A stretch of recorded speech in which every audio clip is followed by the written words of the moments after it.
Please stand for the Pledge of Allegiance.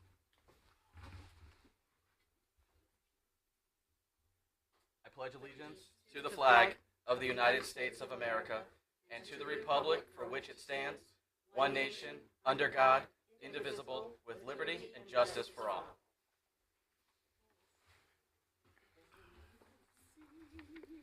Hang out. I'll turn my mic. Right. Belt it out. Madam Clerk, when you are ready, can you please read the roll call? Councilwoman Melly Garthwaite, Melly Garthwaite, Council at Large, present. Councilman Brian Locks, Brian Locks, Council at Large, present. Councilwoman Ann Heffernan, Councilwoman Ann Heffernan, 1st District, present. Councilwoman Ruby Melton is absent, Councilwoman Sarah Akbarelli is absent, Councilman Gary Donovan, Councilman Gary Donovan, 4th District, present. Councilman Edward McMillan, Good evening, Councilman Edward McMillan, 5th District, present. Councilwoman Dawn Callahan is absent, Councilwoman Catherine Tucker is absent, Councilman Christopher Vargo, Councilman Christopher Vargo, 8th District, present. Councilwoman Katie Muller is absent, Councilman Stephen Johnstone is absent, and Chairman Nicholas Pascal is absent. Thank you, Madam Clerk. Time is 6:07, and Finance Committee, Council as a whole, budget deliberations is resuming. First up this evening is Engineering and WPCA. We're going to start off on page 74 and 75 of our budget books, page 26 of our printouts. And what we're going to do is we're going to handle engineering first, and then we're going to move on to WPCA. Okay? Good evening, Abdul. How are you? Thank you. Do you have anything you want to start off with, or do you want to dive into questions? No, I'm here to answer any question you might Okay. have. Engineer, there's not much in there. So. Okay. Anybody want to start off with questions? Councilwoman Garthwaite? Hi, Abdul. Hi. How are you? Good. When are we going to have an assistant engineer? I'm sorry? When will we have an assistant engineer? We have not any luck so far. Not any luck. We're not getting any applicants. Okay, all right. Well, do you have any idea of how we can get applicants? I know the mayor's working on it. Yeah, they've been trying, but so far we haven't had any. We had one interview, two actually, they didn't pan out. So Okay. All right. Do you think we need to, I hate saying this word, but do you think we need to raise the salary on it? Is that the issue? I don't know if it's salary, but salary might have. But I think for some reason I don't know why people are not coming to West Haven. Okay. All right. That's it. Thank you. Thank you, Abdul. Thank you. Regarding the assistant engineer, are there specific qualifications that the city is looking for in such an individual? Yes, we are looking for a graduate engineer with a license in engineering, PE license. Okay, and is there just not a large grouping of those folks in Connecticut that are on the market? There are like quite a few, but they prefer to go to private consulting firm where they better pay there. Okay. Do we need to explore options of perhaps not getting the qualifications that we're looking for to get somebody that can at least provide you with some assistance? Because I know that this was a big topic last year, that we have one person responsible for this, and it's a big job. Yeah, we have been thinking about that, but if we don't get anybody, that might be the option that we have to go through. Okay. I'd like to talk about your record maintenance for a minute, because I know that was also a topic of discussion last year, and I want to make sure that that there's enough funds available that if anything were to come up and somebody that is not regularly in your office needs to find information or documents, that they have one place to go to. Have you made any strides in the last year to be able to archive and index your records? We have straightened out some files, but not all of them yet. Okay. Do you have a budget to do this? No. I have a secretary from Public Works that helps me on that one. Okay. I know that a number of other city departments are using, was it Mitchell Humphreys? Is that what's called? Is using this system to, or oh, no, I'm sorry. Is that the wrong system? The system that the other departments are using to archive electronically, is that Mitchell Humphreys, or is that No, that's QD. I don't know exactly, but it's not Mitchell Hum. But there is a software package. Correct. Is that something that the engineering department can utilize, and is that in the plan? It's not in the original plan, but we can absolutely include it if need be. Okay. That's all I have. Is there any other questions? Council. I could say so. Well, thank you. Councilwoman Thank Heffernan. you. Thank you, Mr. Chairman. I do have a question.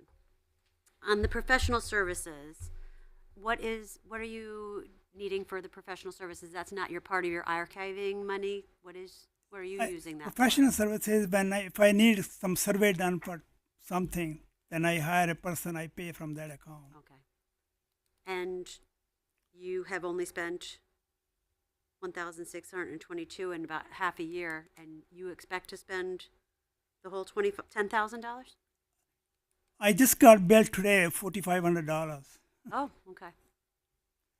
I was hoping that you Probably will be spent by the end of June. all right. 'Cause really, it's just May and June, so 2.5 months, right? Yeah. Okay. I was thinking you could use some of that money to archive, but would that be a consideration you'd have if you don't spend all that money in the? Well, this is for professional services. I mean, I can't pay a secretarial from that account. I was thinking an archivist, a professional services as an archivist. If there is any money left over, yes, I could use. Okay. I don't know if that's allowed, but thank you. Thank you for your answers. Thank you. Thank you. Councilman Locks? Oh, thanks, Councilman Vargo. Hey, back to the question on the engineer, the PE. You mean to tell me for this role you want a professional engineer? You want somebody with that license? Yes, Really? Why?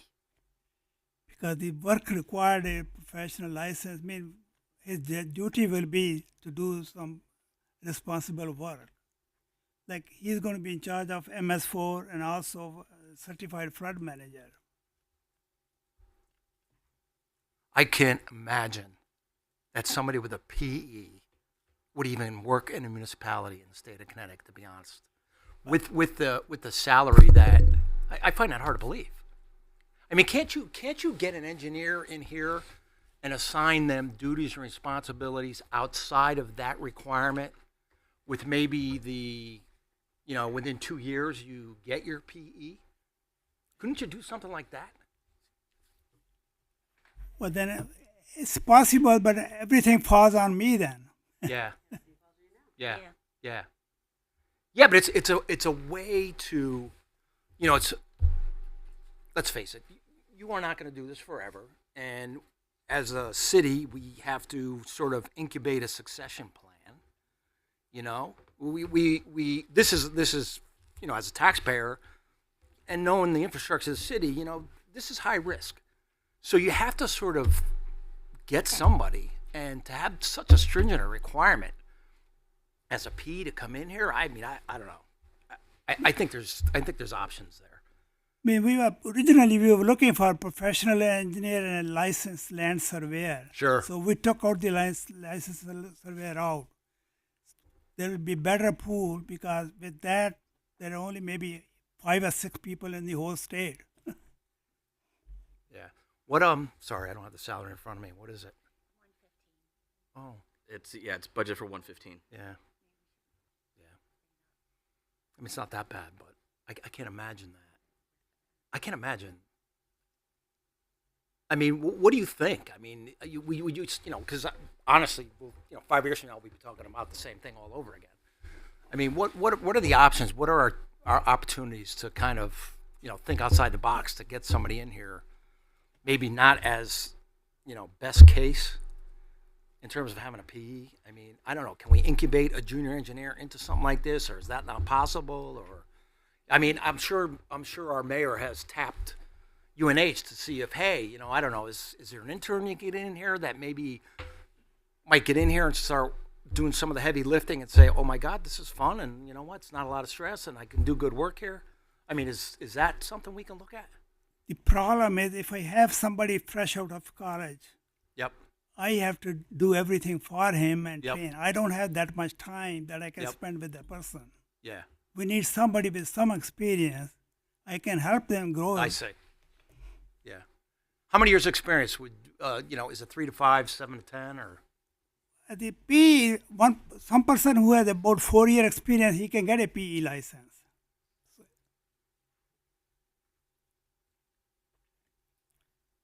So what are options here? I mean, obviously we can't go on like this. If we can get a person with 2-3 year experience, that might be helpful because then he can get a license in a year or two. Yeah, so, I mean, what do you think? Is that something we could pitch to the outside world to see what kind of response we get? Yeah, we can try. Yes, surely. So, I don't want to hear try. When can that happen? We have tried that. That Okay. was the that was the game plan 3 years ago. Yep. We got minimal response then as well. It's Yep. just we upped the salary, we upped the requirements. Yep. It's like Abdul said, engineering unfortunately there's a lot more money to be made in the private sector than there is in the municipal sector. Yep. So it's just short of raising, the engineer's salary and the assistant engineer's salary to a much higher level.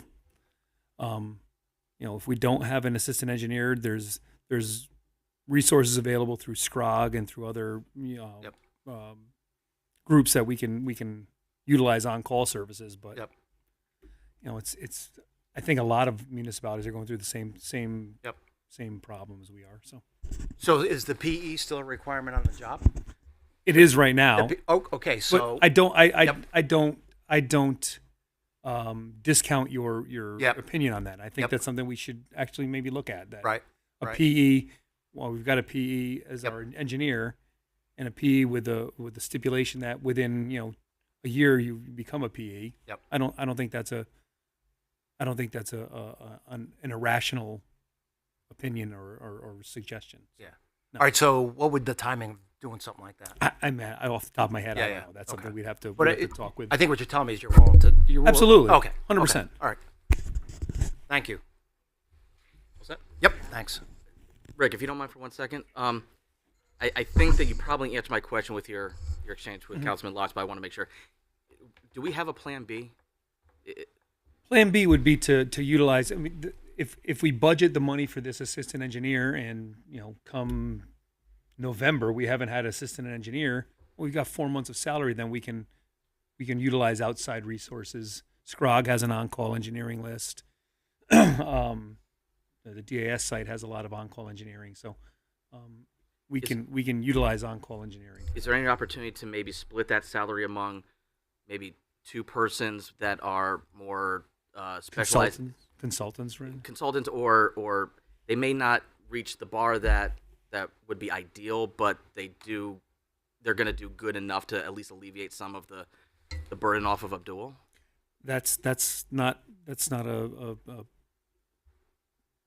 something we're opposed to. I mean, that's something we could definitely talk about for sure. Okay.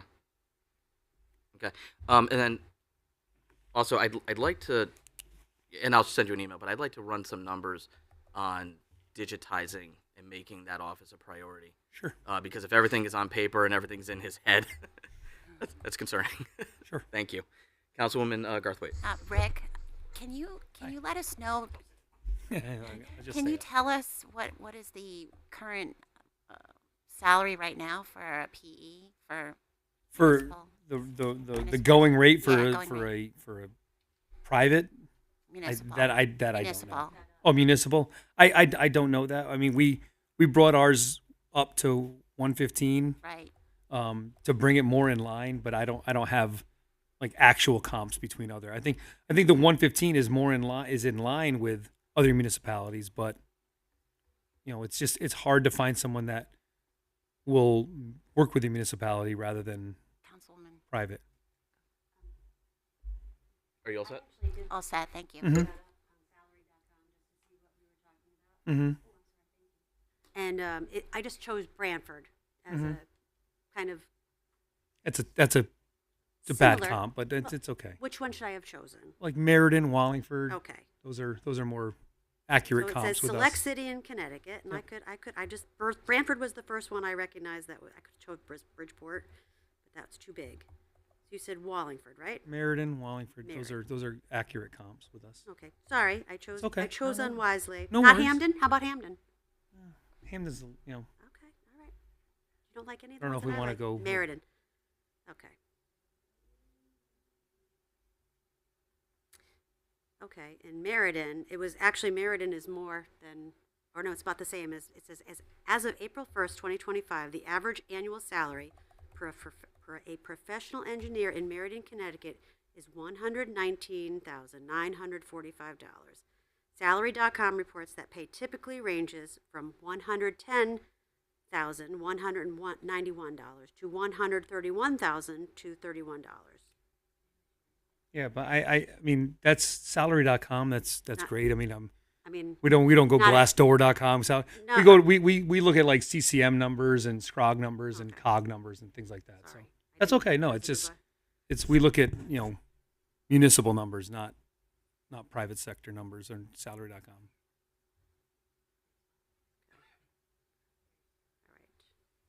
Wow.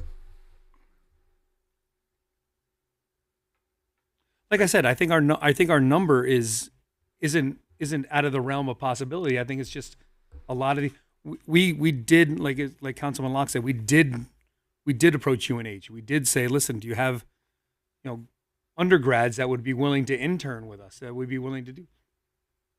We just didn't get the response that we would hoped. And then if I was going to my degree in engineering, I would expect a lot more than $115,000.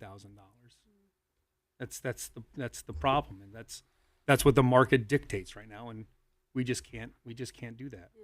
I was gonna say, well, CCM.CT says town engineer 115 to 120. Yeah, and that is like I said, we're right there. Yeah. We're right with CCM. It's just I think I can ask CCM to run a list of cities that Potential have candidates. assistant engineers too. I mean, I can get that for you guys if you'd like. I just don't know how many people are taking assistant engineer's job for Yeah. 115,000. Sorry. No, Thank you. You're welcome. I think the issue is that I think that we are in line salary wise, but I Mhm. think there's two problems. One, applicants are going to make more privately, Mhm. and two, the pool of applicants is probably lower than what any of us anticipated. If there's one thing I know about the mayor is that she works very hard to try to make sure you get the right talent for the right job at the right salary level. So I think I'm going to trust her judgment that this is correct all Mhm. across the board. I just don't think that you have a large pool of candidates available to you in this state. The job I think you're right, and I think Councilman Locks was correct too. Is maybe the PE is something we need to look into, and we have no problem looking into that too. So Councilman, you have more? Yeah, I mean, just, and this is just my opinion and just a comment. I mean, and I hate to use the word poach, Coach. but, I don't know, maybe you need to look around other municipalities who maybe somebody wants to make a job change. And, Yeah, I don't- through word of mouth, I mean, that might be the only way. The other thing too is, I'm a big believer, and there's a lot of studies out there that salaries get you into jobs, but they don't keep you there. So, it could be PR for the city. I don't know, maybe people are afraid to come here for whatever reason. But, I think that I think dropping the P is probably a good start, and see what you get at 115. I mean, it's as I look at these averages nationally and in Connecticut, it's not out of whack. yeah. It's just not. Yeah, Yeah. I think a lot of it is municipal work, and a lot of Yep. people are afraid of municipal work. Yep. Okay. anything Thank else? you. Well said. Sorry. Anything else for Abdul for the engineering department? Once, going twice. Okay. We will move on to WPCA. That is page 144. 114 through 117 of our budget books.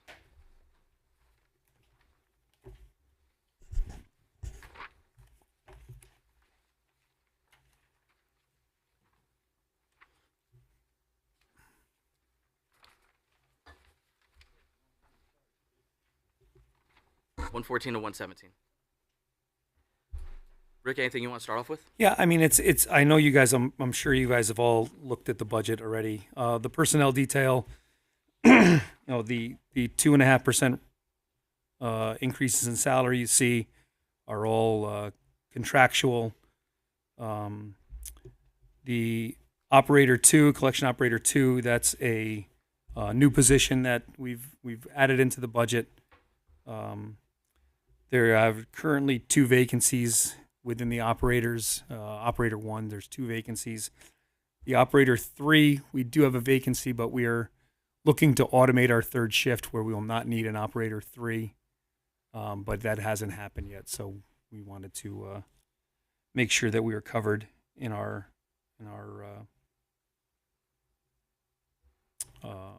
plan with Deep. So you'll see the operator 3 is not in the budget, but that's because we're looking to automate the 3rd shift. If we automate our 3rd shift operations, you don't need an operator 3 to do the reporting on hand because it's all automated. So we have just hired a new director of Commissioner of Public Works. He begins in April 30th, I think he begins. One of the reasons we hired him was because he has extensive experience in wastewater management. The operator 4, which is where we're lacking in the facility, we've interviewed 3 or 4 candidates with operator 4. It's a license that's very hard to obtain, and not many people have it, and not many people are willing to go for it. We raised the salary. We attracted more candidates with that, but in the end, it was hard to. We had a candidate from Texas reach out to us. We interviewed him, and it didn't work out. So, but the facility is running very well. Mark Magri has agreed to take a stipend to be the administrator of the facility. He's been there for 30 plus years. He runs the department very well. We have a lot of plans for upgrades to the facility. We sent out an RFP for the decontamination of the incinerator room. We are replacing the roof on the building of the incinerator room in anticipation for restarting the incinerator, which is in the capital plan in this budget as well. So I'd be happy to answer any sort of operational questions or personnel questions you have, and with Abdul's help. So, Rick, could you just remind us what are the vacancies? there's 2 operator 1 vacancies.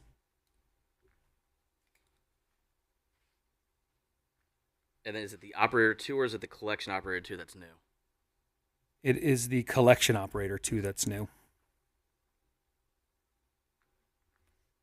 So the collection guys work on the streets. They're run by Mike O'Brien. The operators work in the plant, and Stas is the lead operator there. And the mechanics are in the plant as well. And Mark Magri oversees the mechanics as well as overseeing the rest of the plant as well. And everything else, including the superintendent, is staffed. Besides the superintendent's the only thing that's not staffed. Yes, that's where you need the operator 4 license to be the superintendent. And we just haven't been able to find someone with the operator 4.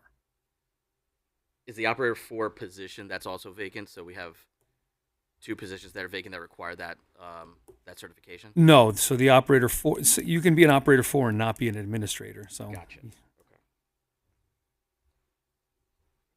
we have an operator 4 that does not want to be an administrator. Oh, okay. Any questions on the personnel side? Councilwoman Garthwaite? Okay, I have a bunch of questions.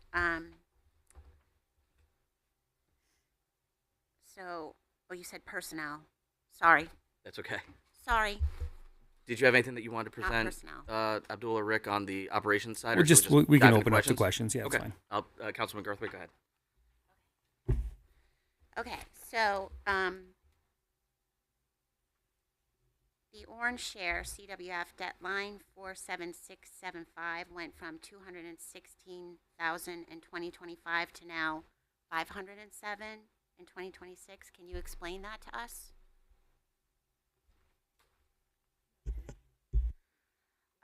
Page 115. This is on 115.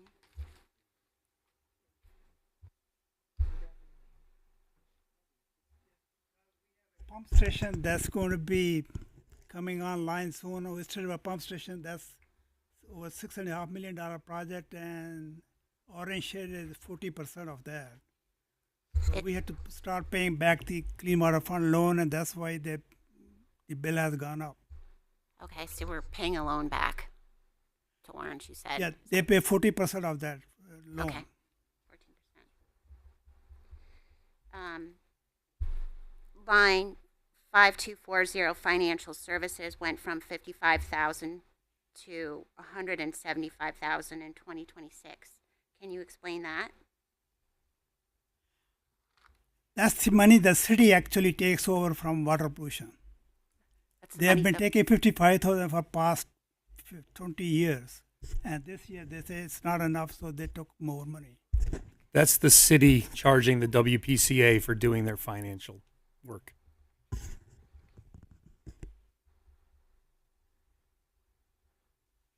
We pay the bills. We do all the Okay, I get that.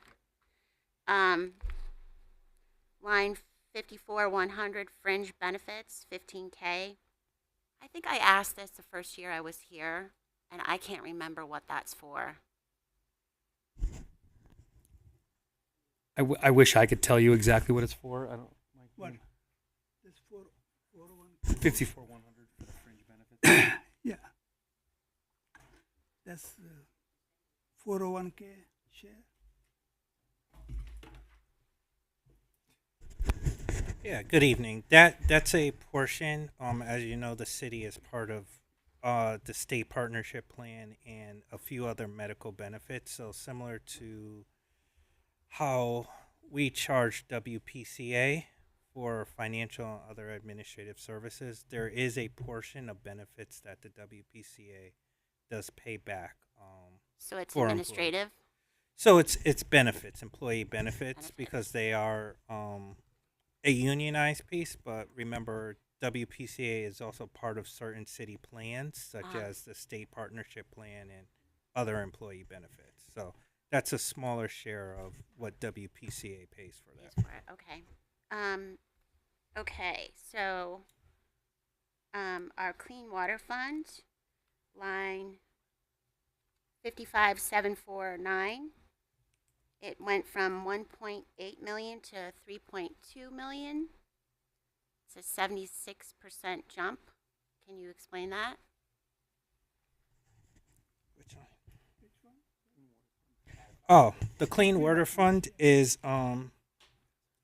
so again, the city has different debt service accounts. We have a financial advisor who works with us on bonding and other areas related to capital plans. When you look in the capital plan and you see the Clean Water Fund, the state of Connecticut has two different programs. They have a Clean Water Fund loan program and a Clean Water Fund grant program. Depending on the project and the type of project, the state works with Abdul on determining whether it's part of the loan or part of the grant, because you can't always have, I wish we could all have it as a grant, but that's not part of the state of Connecticut rules. So with the Clean Water Fund loan program, you do have to pay the state back for that. In certain times, the interest rates and stuff that you get from that Clean Water Fund loan program is lower than what we would get with bonding, or there's other parameters. But we do have to pay that back. And when we do debt service, we do separate out like the city, the Board of Education, and WPCA. Whatever WPCA's portion is for any bonding or Clean Water Fund loans or anything that has to be repaid as debt service is budgeted within their fund. Okay. One more question, then I'll let somebody else have a turn. You're on line 56010, unallocated contingency, $300,000. Can you give us a purpose for that? What is the purpose of the unallocated contingency? That's for, like I said, it's an old plant. We're constantly trying to upgrade this plant. This is just money that's put into contingency fund for any unanticipated repairs that need to be made. Did we use it last year? Do you know, Rick? I forgot to check or the year before. So last fiscal year, you have to remember last fiscal year, the WPCA was in a deficit at the end of the year. So they actually overexpended on expenditures. So that really just rolled to the bottom line Okay. of what the city, mitigating what the city had to do as a contribution. As Rick mentioned, in any good year, we don't really charge expenses to there because from an accounting purpose, we really do a budget transfer to other areas that may need it, such as overtime, equipment repairs, things like that. So like on the city side, that is just there for necessary emergencies that may Gotcha. come up. Okay. Thank you. You're welcome. Mike, you might want to just stay up there. Sorry. Could you explain the difference between the unallocated contingency 56010 and miscellaneous 56990? Did I steal your question? I'm sorry, brother. Miscellaneous is the bond money, the city bond money for water pollution. We pay back to the city that money. That's what miscellaneous is. Okay, There's so, a clean so water the city's fund the borrower? separate. Yeah, it's a city borrowed money for the water pollution, and we have to pay back that to the city. So you have to remember by ordinance, because WPCA is part of the overall city of West Haven, they are not authorized to bond on their own, right? So it's part of our overall capital project and bonding package. So part of the city's bonds on another page in the budget book include repayment from WPCA. Honestly, that is probably the wrong name for that account. So we can look at renaming that account as well, but that's what that is. Okay. And I'm looking at page 116 of our budget book. 52650, other rental. The FY25 budget is budgeted for 5,000. So far, we've expended 20,500 plus. Projection for almost 31,000, and we're budgeting 12,000 for 26. Yeah, so that was a mini excavator that we rented through the WPCA. They were doing a lot of manhole and excavation on their own, but they needed equipment. The city has since bought an additional excavator, and we'll be transferring our smaller mini excavator over to the WPCA. So that overage was an outlier, and Correct. We're good at the We're at the 12. 12,000. We're Great. good. Yeah. That's 52650, other rental, on page 116. Yep. And then the TBD account, sewer sludge hauling dash removal for 1.5 million. Is that, if I recall correctly, heating oil? The line below that was actually sludge removal, and you're correcting the name on that. Correct. I promised you guys we would do You that. did promise. And there You're a it man is. of your word. I appreciate that. We're all hearing stories that Naugatuck is almost at capacity. From a budget standpoint, what are we looking to do? Sludge disposal is getting a very difficult situation right now. That's why we have to do either incinerator upgrade or some other option. Connecticut doesn't have any option for landfilling or land disposal. If Naugatuck is down, we have to ship it out to New Jersey or Pennsylvania. Right now, we are shipping to New Jersey liquid sludge. That's costing us a lot of money. So we're not even shipping to Naugatuck anymore? Naugatuck plant is down right now. Oh, it's down. Okay. Do you think that the 1.5 is going to be sufficient for this fiscal It may year? go up more than 1.5. That's if we ship to Naugatuck and they take it all sludge, then this would be the right number. Okay. So this is why the WPCA is prioritizing getting the incinerator back up and running? Yes. Okay. And with that, if we could jump to the capital plan, page 130. So I see that we're budgeting several. We're looking to borrow for the incinerator and the outfall pipe. Could you give us some information on what the total cost and what the project timelines look like? For the incinerator, Yes, right now we are projecting around $33 million. 33 million. Yes. Okay. And what's the project timeline? If we start the design, it's going to take about 2.5 to 3 years. 2.5 to 3. Yes. Within that incinerator rebuild is the new roof and the decontamination of the incinerator building as well. So what does 4.5 in 26 get us? How far does that get us? That's to upgrade the building, as Rick mentioned, $1.5 million for that one, and the $3 million is for design portion of it. Okay. And I'm assuming that there's no way that the design is going to take much of the fiscal year. Like there's no way to speed up the process.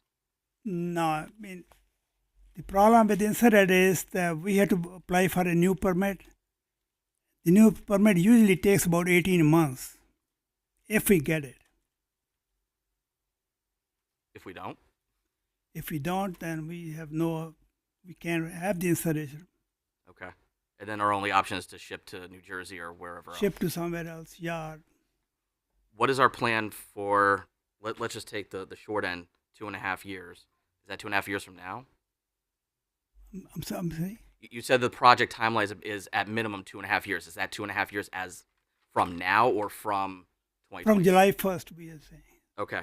And until then, we're going to continue to ship to New Jersey. No.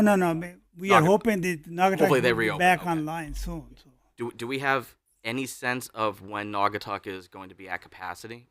Have they given any warning to? They have not given us timetable. Usually it takes about 2 to 3 weeks to fix any part. If there is a break in the incinerator, it takes minimum about 3 weeks to fix it because they have to cool down it. It takes 1 week just to cool down and do anything. They don't reach capacity in like a year. They're going to reach capacity, and if 4 other municipalities say we've got to start hauling our sludge to Naugatuck as well. So we're in line with Naugatuck. As long as we continue to haul to Naugatuck and they're up and running, we have our spot with Naugatuck. So it's not capacity. It's capacity of of the capacity. No, it's capacity of how many people can bring their product there. So, That's helpful to know. yes. So and it's a matter of them being functional too. So they have to be okay. functional as well. Okay. Okay. That made me feel a lot better. All right. And can we just talk briefly about the outflow pipe? Same questions. The project cost, the project timeline. How far does this year's bonding get us? The problem with the outfall is about over $70 million project. 7-0. 7-0. And if we don't, we are trying to get some FEMA grant. If we don't get the grant, then the city has to bond this $70 million. That's going to be quite expensive. 70. Okay. So how much are we looking to bond in total right now? Next year, $5 million. Next budget, $5 million. I'm sorry. No, 1.25. 1.25, right? FEMA grant, I apologize. Okay. How given the temperature of the federal government right now, how are we feeling about? Don't ask. I just read they canceled the FEMA office, so we may not get this grant. Okay. BRIC grant, what they call BRIC. Okay. They canceled it, so we don't know what's going to happen. If heaven forbid the 3.750 is not going to come, does that mean that we need to add that to the bonding for this year? Do we have to do that now? Or do we have to do that when we approve? Because when we approve the budget, my understanding, and I know Corporation Council's not here, but my understanding is that when we approve the budget and the 5-year plan, we're sort of approving. the The- capital plan. Right. Yes. So do we have I don't. ask the lawyers? Yeah. Okay. That's a legal question. I'll ask the lawyers. Yeah. Okay.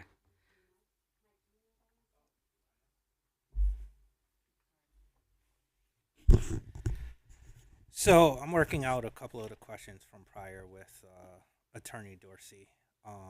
We're looking into what could be added with the council and what can't be added or what can't be changed between the mayor's recommendation.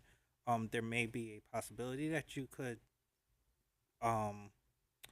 put some of the numbers in different areas or change it if it has to go from FEMA to bonding based on the category on what the mayor submitted. So we should have an answer pretty soon. Okay. And how far? So what's that? That's how far will the 1.25 and assuming we get the 3.75, how far will that get us? What's the It's for design only. design only? Okay. And how long does the project usually take? If we start designing now, it's probably we're looking at 2.5 to 3 years. So same timetable. Yeah. Because the outfall can be done within a year, but there is a restriction. We can only work maybe only 2 or 3 months in a year. I'm sorry, could you repeat that? Because there are so many restrictions on working in that area, we can only work within a year, maybe 3 months or 4 months at the most. Okay.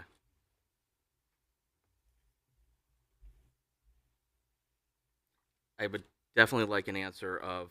I think we do probably have some options to amend the capital plan, or maybe in the ordinance. But I would like to know that. So what I don't want to lose is a year, because I know that that's a very critical project for the city.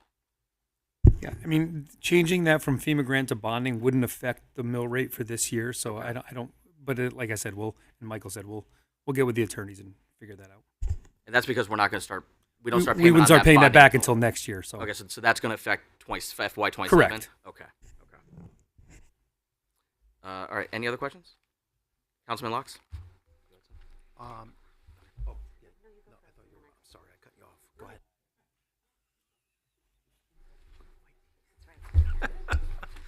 ahead. There's about, I don't know. Looks like there's about 17 projects on here. Well, back to the Naugatuck thing. I just want you to just quantify the risk. Is it high, medium, or low to the city of West Haven? This Naugatuck thing, in terms of our ability to take our waste and put it there, is it high, medium, or low risk? It's a high risk. I mean, we don't have a contract with Yep. them. We are only, if they have a capacity available, they will take us. If they don't, they won't take us. Okay. So there's no contract for Naugatuck today for taking our incineration? We have a 1-year contract. Okay. But if they have an issue, they say then you have to dispose on your own.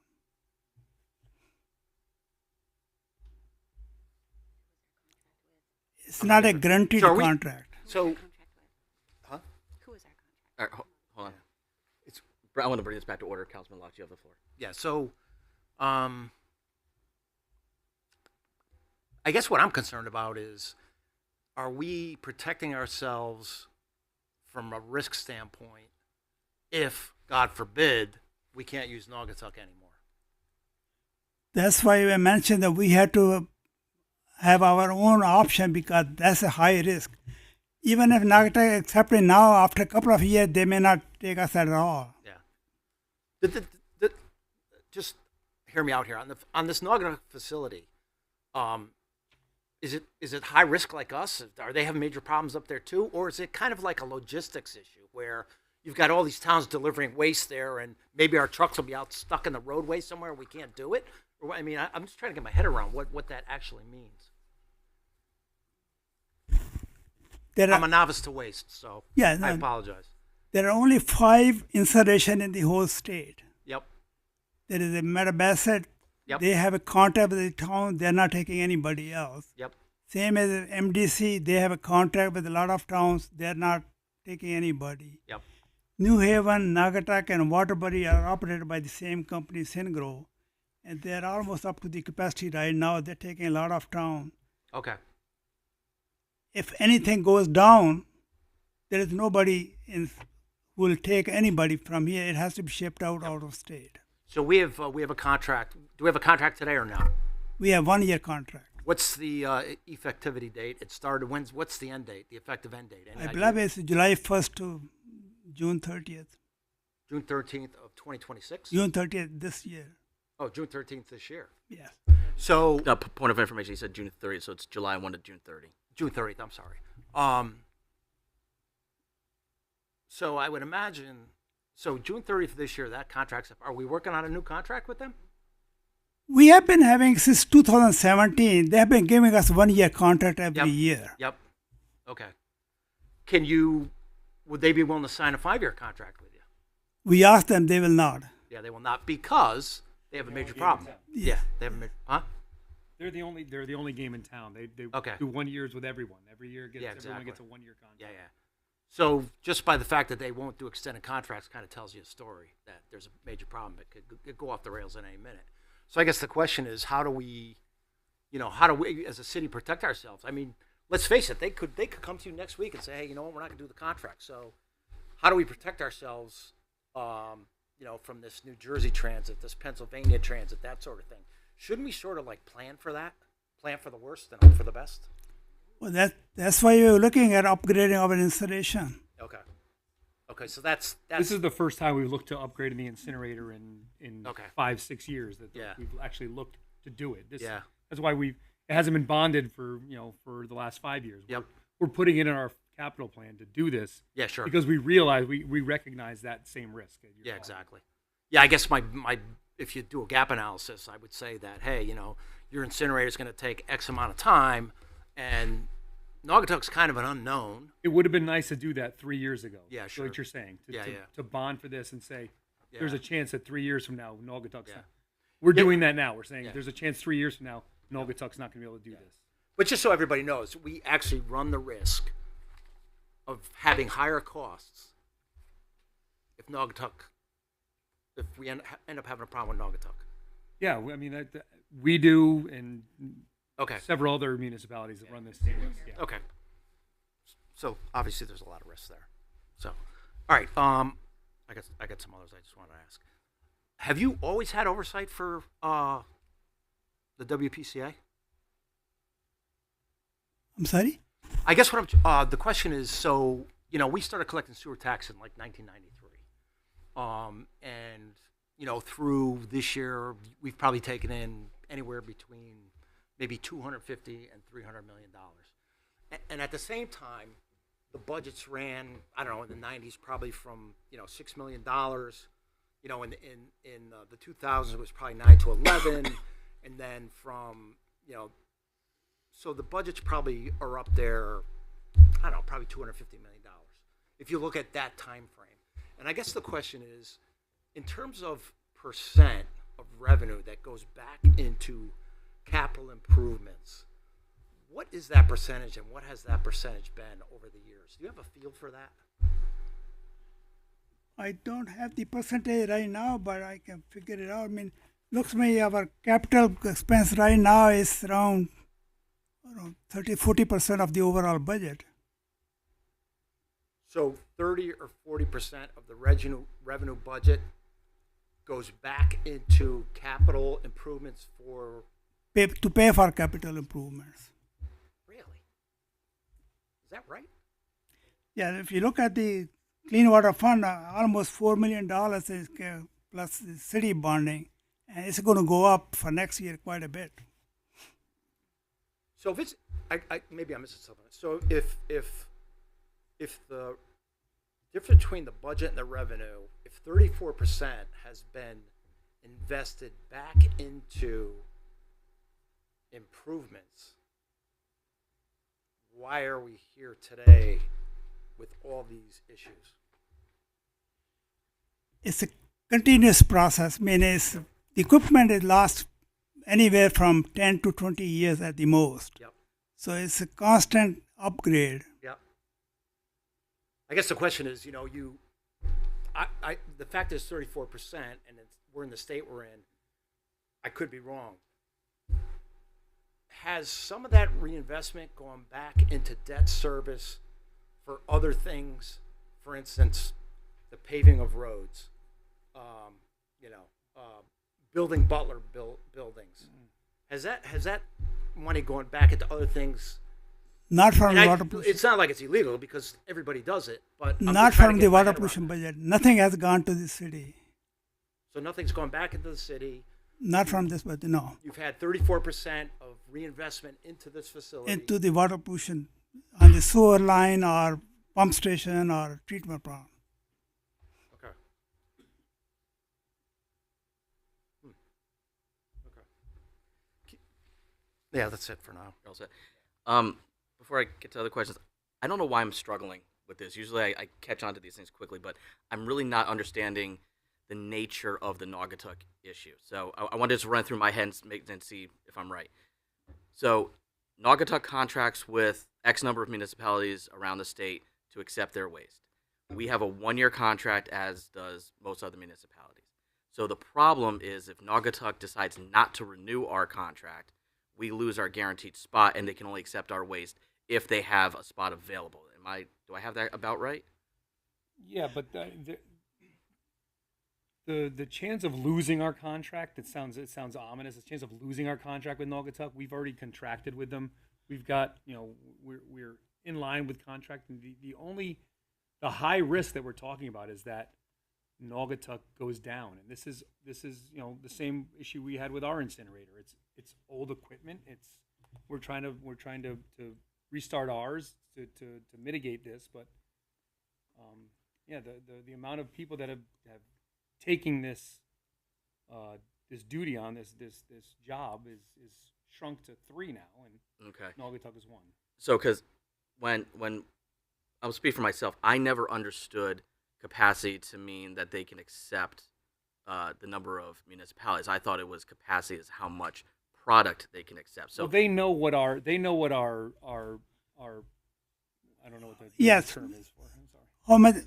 We have been shipping them the same amount of sludge every year for 7-8 years right now. So they do have the capacity right now. So they figure out their total capacity of accepting sludge. We'll use that word. They know how much they can accept, and they know how much each municipality generally produces in a given year, and that mathematically they figure out who we can take. If we Yes. bring them 5% of their sludge, they know that they can count on West Haven for 5% of the sludge, and that's how they.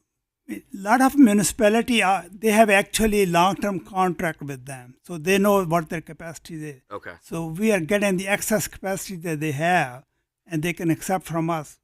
They have the capacity right now to accept our sludge. So it sounds like the risk is not whether or not we are able to use Naugatuck. It's whether or not they are up and running and can accept us. That's what sounds like the risk. It's not they're going to say, West Haven, you can't use us anymore. Yeah, that's one risk. No, Naugatuck has the same issue. They have to upgrade their incineration. They have been looking at whether they want to upgrade or do something else. Because after 4 or 5 years, they may not be able to take anybody. Okay. So in order to mitigate that risk, we're trying to bring that operation back in-house. Yes. But we're trying to do it pretty quickly. If we started this a few years ago, we would be 2 or 3 years into the whole Yes, project. that's correct. And the incinerator also opens up the opportunity for revenue for the city of West Sure. Haven too. We can actually take in other cities' sludge as We well. could be the next Naugatuck. Correct. Okay. Well, yeah, okay. Is there an opportunity, looking at the list of capital projects here and the numbers, is there an opportunity to rework some of these numbers that maybe we don't fund something as much or something not at all and boost up the incinerator? Does that help at all? No, those are mandated improvements that we have to do that. Okay. All right. In this order that I saw them, Councilman McMillan, I inadvertently missed you, and then Councilwoman Garthwaite, and then Councilwoman Heffernan, and then back to Councilman Locks. Good evening, Abdul. I just had a quick question in reference to you, the city actually, you said shipping their sludge to New Jersey. What's the cost? Do you know that information? It's about Relative to the cost that we actually send to almost double than what we pay ship for to the New Jersey. It's double. Yeah, so we have to ship liquid sludge, not cake. So shipping cost is much higher. We had to, instead of 1 load a day, we had to ship about 5 loads a day. Okay, and okay, thank you. Would that work? Like, so should we possibly think? I mean, I know we're looking to get our incinerator up and running. If it doesn't come to fruition for some strange reason, and the other city doesn't take it, what would we then in turn do? As far as, should we be in a contract or something with New Jersey just in case? We can have a contract with them, but the problem is they only take a liquid sludge, not a cake. Okay.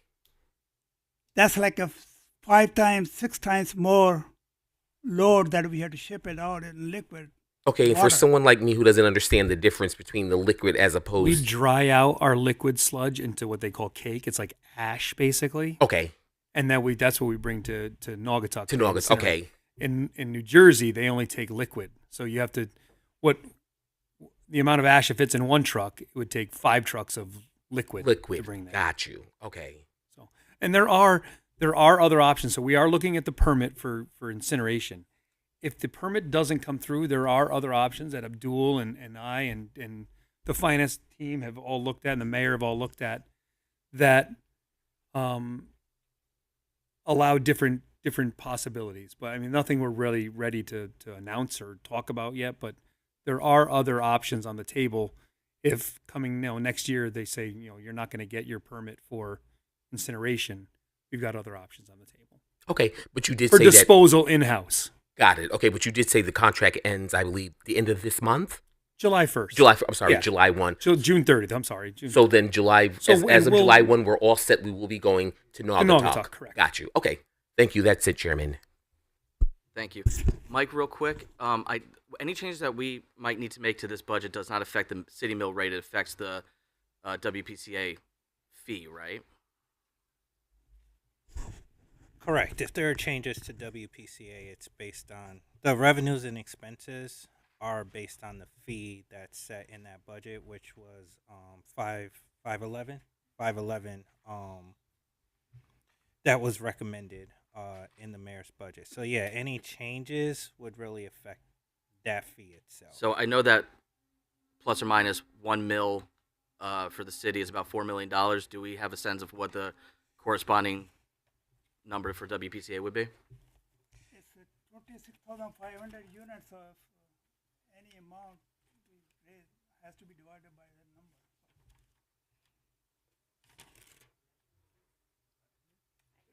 If it's a 200, I need a calculator for that. Yeah, I can certainly get that Yeah, to the council. I don't have that off the top. of my That's head, not a problem. how I know much it the probably fee cut you is, off guard. If but you could just send us an email of just what, Yep. and any change, what are we looking at Correct. for the I'll get that taxpayers? for you. And that would obviously citywide also, right? Yep. Okay. Councilwoman Garthwaite? if $1 million increase in the budget would be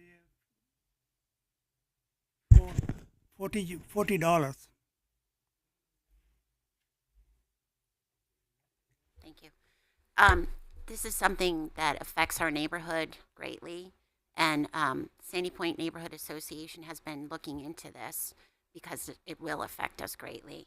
We were told that there is no risk that we will lose our contract, that as long as we pay our bills, that they will not take our sludge. I don't remember what the name of the company was. If you could tell us the name of the company that you're contracting with, that would be great. I wish we can get that company because we can't find anybody. So I think, Councilwoman Garthwaite, I think what you're saying is, if we keep paying our bills in Naugatuck, they will Yeah. keep accepting our sludge, and Yes. that you are correct. As long as we keep paying our bills, they will keep upping Right, our that's what we contract were for 1 told. year. Okay, I just Yes. want to make sure that that's on record. That 'cause is that's very important. that is true. Correct. Okay, so I have a bunch of little questions here. Line 51,500, it's the overtime line of $600,000. Is there any way that we can cut that in half? It seems like sometimes it's used and sometimes it's not. So there's been a concerted effort by the mayor to cut back on overtime, especially at WPCA. Like we said, they are, the WPCA is a is a dangerous job. I mean, there's a lot of people out with injury, a lot of people out on comp. There's our risk manager has done a good job of helping with the WPCA and risk mitigation. But I mean, I know we have a couple people out on comp now, a couple of vacancies, so we're state mandated to have a certain amount of people on staff at all times. So, I mean, the overtime, the number we put in, I think is, if you look at the projection of what overtime should be this year, I think what we recommend is a cut to what overtime is going to end up this year. I think we're going to be in line to where our mandates with WPCA are on only qualified and approved overtime from now on. Okay. And then I've got line 52110 electricity. $1.1 million is budgeted, and we never really come close to that. Why are we budgeting so much? We're projected to hit 1,040,000 this year in electricity. We knocked it down a little bit this year because our rates came down for electricity. I always ask this question every year, and then, when the actuals come in, it's always a lot lower. That's why I'm asking No, again. that's fine. Yeah. I mean, if you look at we're at 645,000 through Yep. February. Okay. That's 2/3 of the year. Another third of that is almost $1 million, is about $1 million. Okay. So All right. But is it correct that we use less electricity in the warmer months? Is that correct? I don't know. How does that work? Actually, I'm very interested. to know. I don't know. I don't have the electricity usage. I can look that up for you if you'd like me to. Yeah, I'd be really interested in that, just for my own Yeah, no knowledge, problem. and we could share it with the other. Yeah, of course. council I'll send it to members. everyone. I can't remember if this one was asked. I'm trying to listen to everything going on. Line 52770, other contractual services for $200K. Can you explain what that would be for? When we hire outside firms to do the work, that's where we use that account to pay for it. Most of the repair work is done by outside contractors, so we pay from that account. Most of your outside contractors, you said? Yeah, repair work at the plant or on the Repair sewer lines. work. So Okay. Right.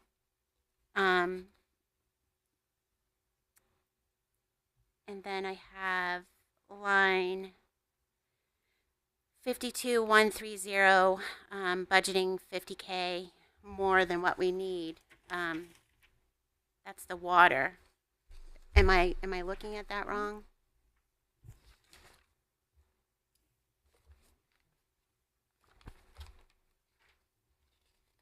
that's water. Yeah, that's we pay for regional water authority for water use at the plant and the pump stations. Right. But do you think that we're over budgeting? They've been going up. Yeah, we expect this is how much we're going to pay next Okay. year. I ask this question every year too, and it always seems Yeah. to. I don't know. There's a lot of water This is just use. something I'm watching. So, Yeah. and then I have, I'm curious about some of our members from Sandy Point Neighborhood Association have attended your commission meetings, and it appears like there's no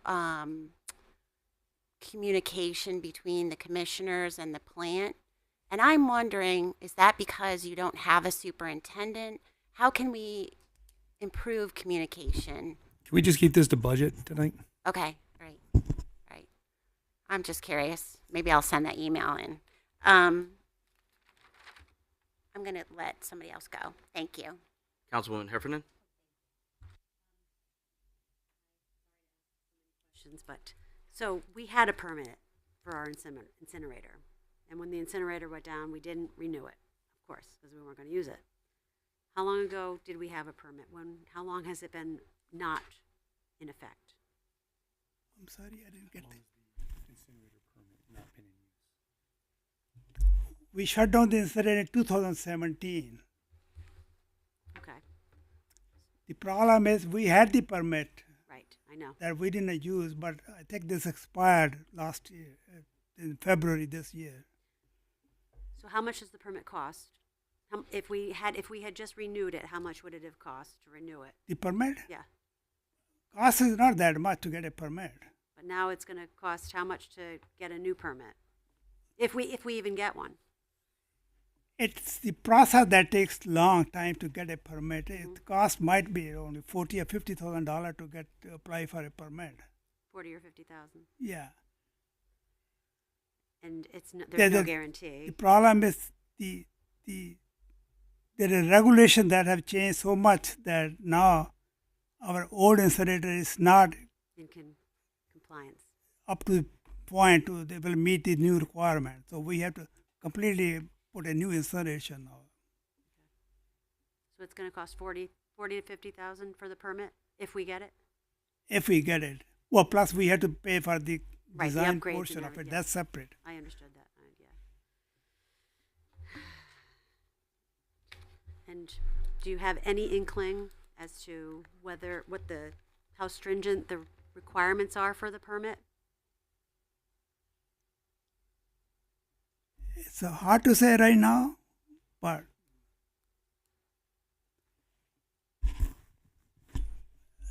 there have not been many new permit issued anywhere in the United States incineration. The EPA was pushing for that there shouldn't be no incineration. They want to get rid of all the incineration. And now might change something, I don't know. We might be lucky if we could get one. So you're thinking that we have to go forward, right? I mean, We have to try. yeah. Thank you. From a budget standpoint, it sounds like we have a goal to open up to rehab the incinerator and bring it back online, but there's a number of roadblocks, right? So from a budgetary standpoint, are we putting our money where it should be to that goal, or should we be looking and possibly funding a plan B? Well, putting money in the budget right now to have a design start and apply for permit. That's the issue on this particular one. So you need the design to apply for the permit. Yes. So the one thing I cannot stand is throwing good money after something that is probably not going to work. But what I'm hearing is that if we don't spend the money, it's impossible for us to know. So right now it's a total crapshoot, 50-50 odds, right? Or Yes, that's right. okay. Any other questions, Councilman Locks?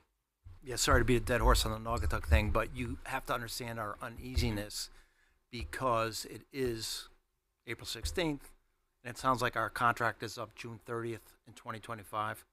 Correct? Correct. You got to understand why we're uneasy about it. Not really. Why? We just need to renew it. That's it. Okay. We've renewed it for the last 8 years. Okay. Typically, people look at contracts 6 months in advance. It's April 16th. I You have a understand. fully executed contract today? We can get an executed contract next week, I'm Okay. sure. Thank you.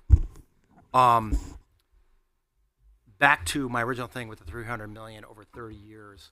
I just want to make sure it's probably best that you guys go back and confirm that in terms of the debt service. My gut was probably 10%, not 34%. So what I'm trying to understand is that reinvestment over the years. What was that percentage annually? I think you can see the reinvestment this year in this budget is about 34%. Okay. I don't know what going back 10 years is going to accomplish right now. Okay. Well, I guess my point is, You can see it's in the budget. You can Yeah, see we're- capital improvements, clean water fund. no, I get it. But what my point I'm trying to make is over 30 years, if we reinvested 30% over 34 years, we would not be having this conversation. That's kind of my point. Correct. Correct. Okay. So my other question is the FEMA grant 3.7 million, the other FEMA grant 9.2 million, the 4 clean water funds that total about 40 million. I don't know. It looks like $50 million. In terms of achievability, 10 being high, 3 being low, and getting those funds, where would you put it?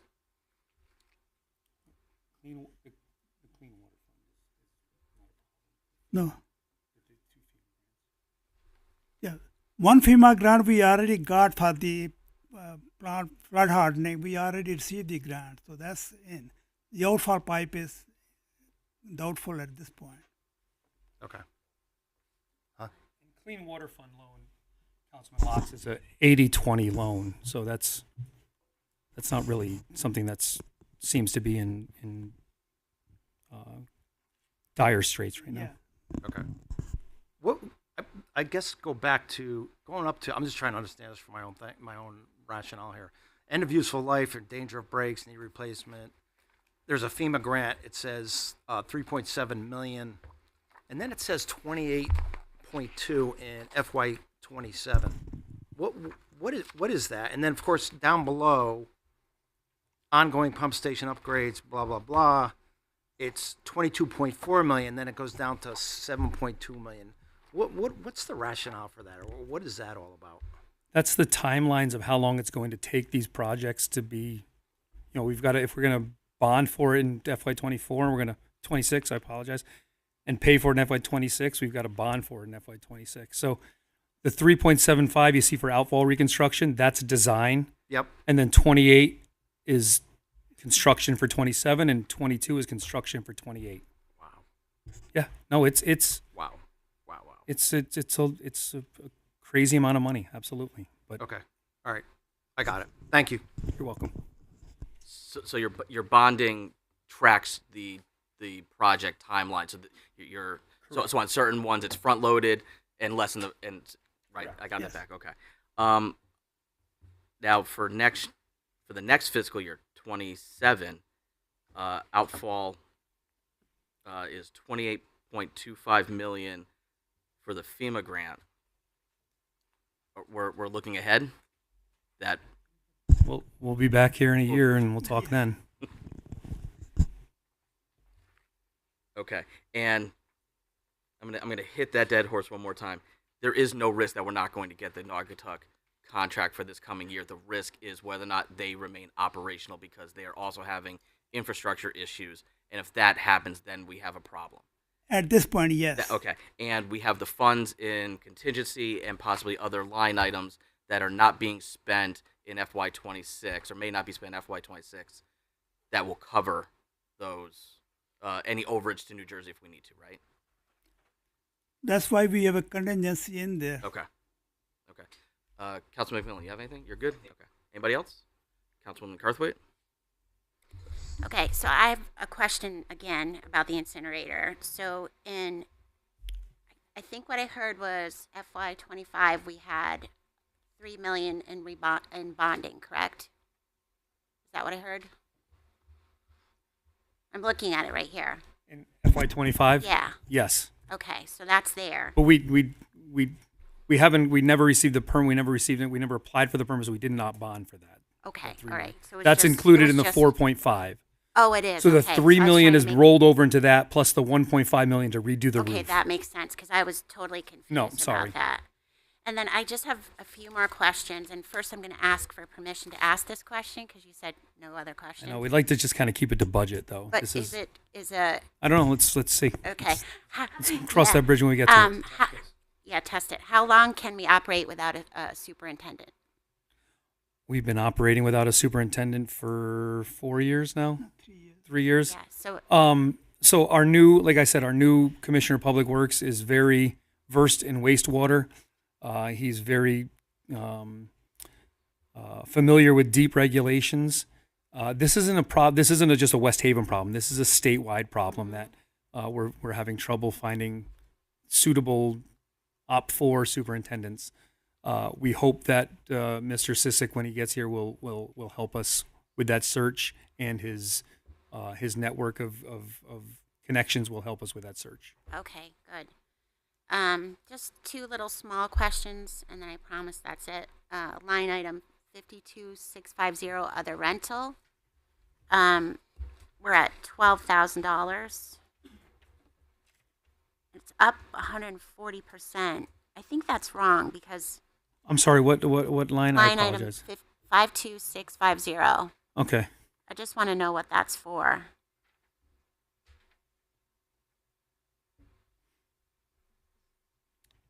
Is that the mini excavator we spoke about Oh, before? I'm not okay. sure. I I- think that's I the wrote mini that down, excavator okay. we spoke about before. It is. Yeah, and the Mini city excavator. bought one Sorry, new one. sorry Yep, for no that. worries. Just double checking. And then trash pickup, couple lines down, 52910, went up 87.5% from last year.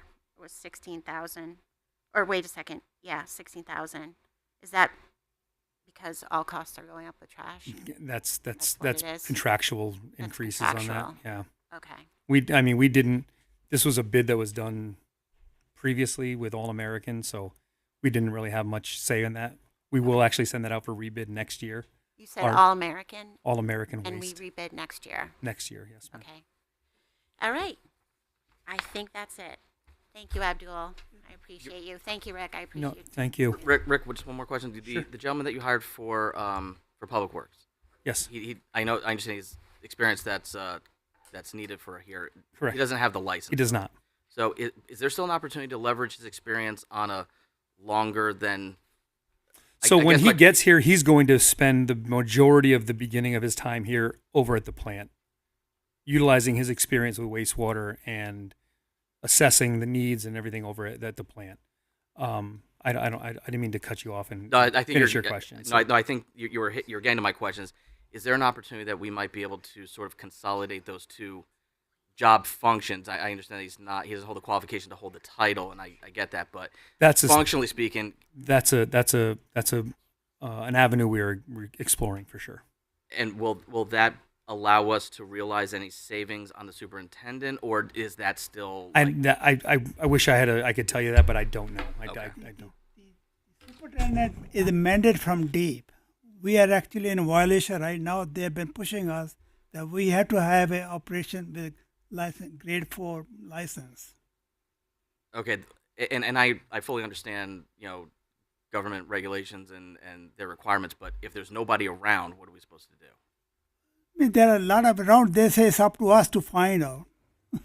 We've gone to deep and asked them. They said, "Well, we've got candidates. Please send us the candidates," and we haven't received any candidates from deep. So, Okay, so we're required to do something, but the pool of but there poten- is, like you said, we do have an op4. We do have someone who's very experienced in wastewater. There is the chance for a combination of roles, but it's completely premature to. I understand. You know where I'm going. Yes. I hear your answer. I'm good. Thank you. Councilman McMillan. I'm sorry, I'll be really quick. I did hear Abdul just say that we are in violation. Are we being fined for? We are not. Thank you. Anything else? We're all set. Going once, going twice. Thank you both. Really appreciate it. Thank you very much. Thank you.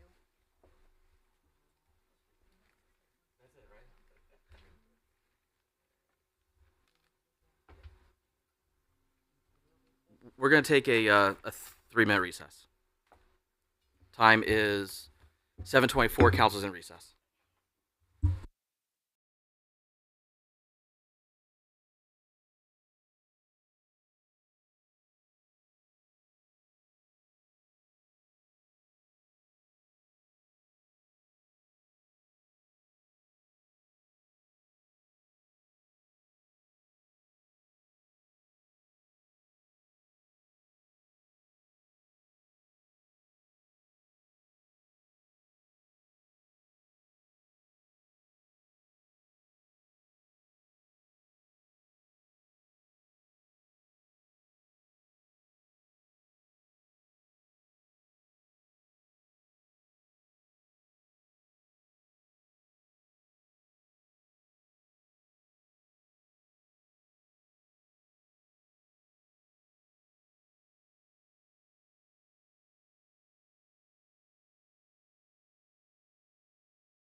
Okay, time is 7:28. Council is reconvening.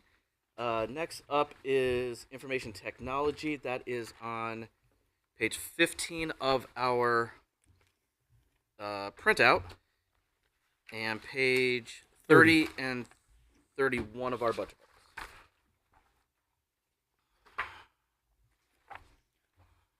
Yep. So I'm Brad? I'm going to go through the personnel detail of IT. It's obviously pretty self-explanatory. I just want to know if you guys have any questions of it, and then we'll have Jermaine come up and answer any operational expenses. He can handle that much better than I can. Do you have any updates for us on the personnel, or is it remain Personnel status quo? is the same. We do not have currently an IT network security engineer. That is a vacant position, as is the part-time network security engineer. The rationale behind the part-time network security engineer is someone who can monitor our network weekends and at nights on a part-time basis. The security engineer, we've looked into. We've been actively trying to get this position filled. It's just hasn't been successful yet. But the IT manager, the IT infrastructure supervisor, and the IT help desk technician are all current employees that are in those roles now. And just for the sake of clarity, because I know that the city is proposing consolidating these this department under the auspices of an operations department. Correct. Just so that we don't have to go back and forth, can you give us an idea of what the salary increases are between FY25 and 26? Because it just shows 100%. Because So those say 100% because we moved them from IT into operations, but there's been no non-contractual increases for these positions. Okay. Any questions on personnel? See none. Councilwoman Garthwaite.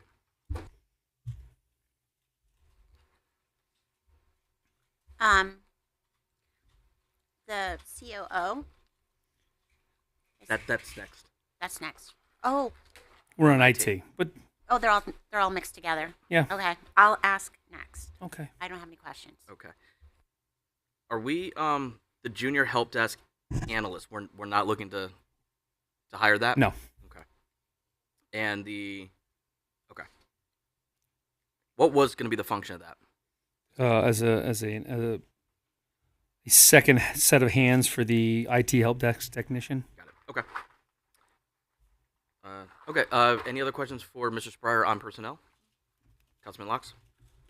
The position you talked about earlier, where you can't get anybody to apply, is that a factor of the salary being too low? I think it may be, but I don't have the answer to that. IT security? Is the IT security the one you're having challenged? I'm sorry. Is the IT security the one you're having challenged? IT network security engineer. Network, yeah. Correct. So, We have a consultant that handles that for us right now. yep. But we are looking to hire it as a full-time position. Okay. But we just have not had qualified candidates Okay. apply for it right now. Outside of the positions you can't fill today for your ID department, do you feel like you're at fully staffed, or are you guys drowning, or yeah?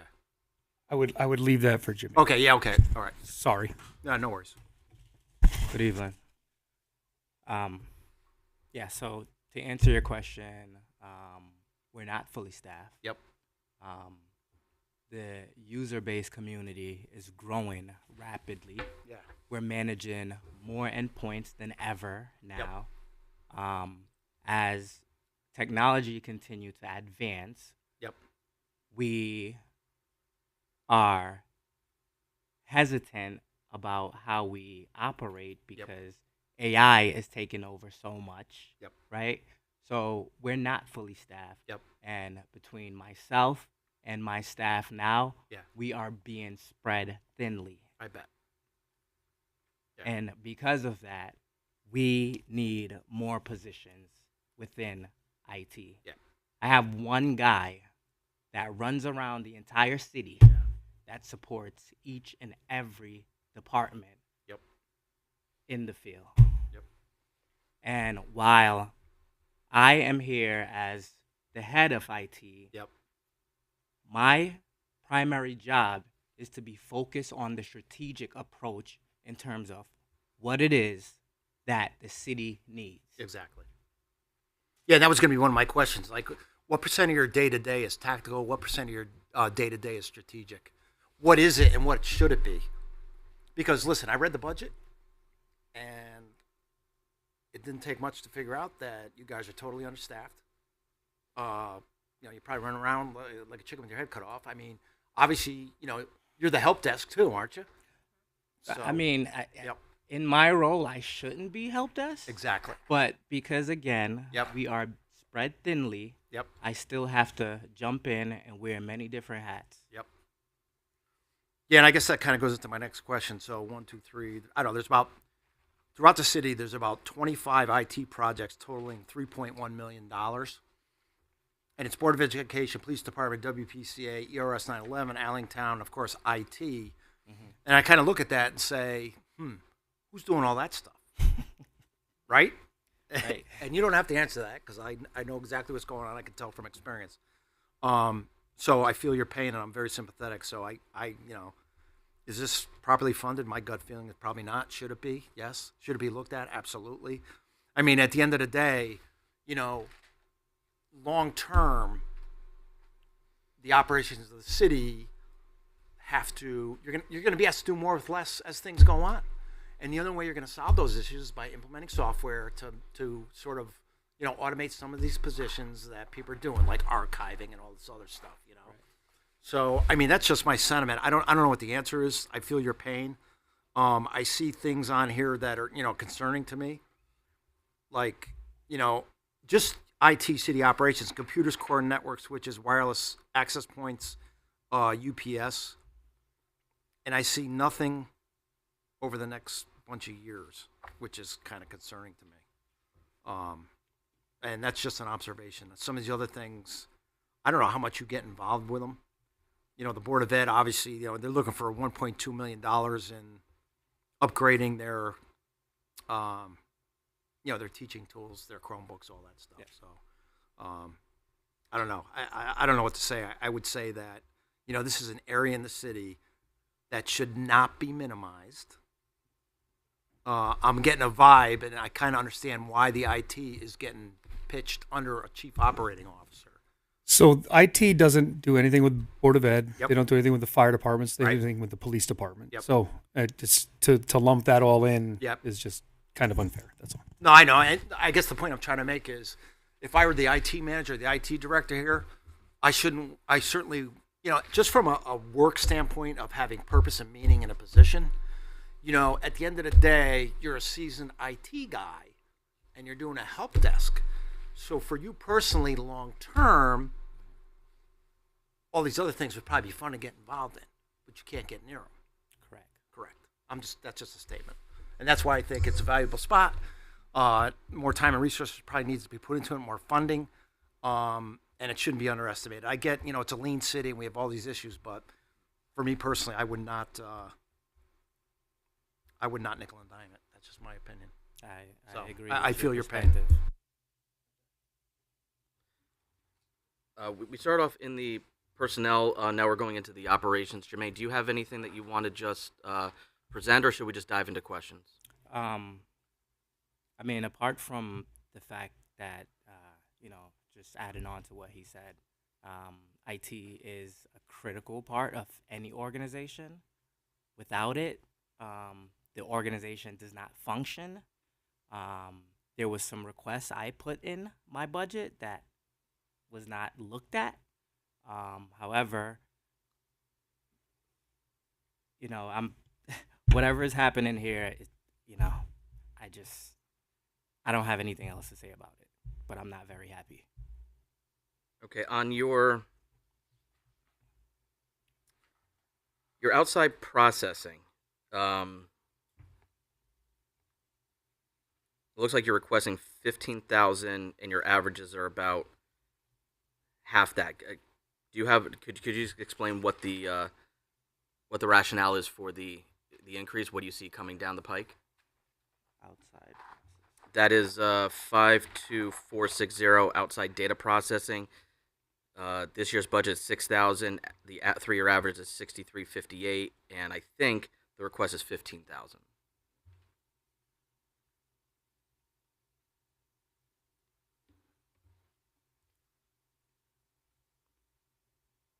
So that particular question is actually not for me because that's not what I requested. This is probably something that was added into Okay. the IT budget because of the structure that's being changed here. Okay.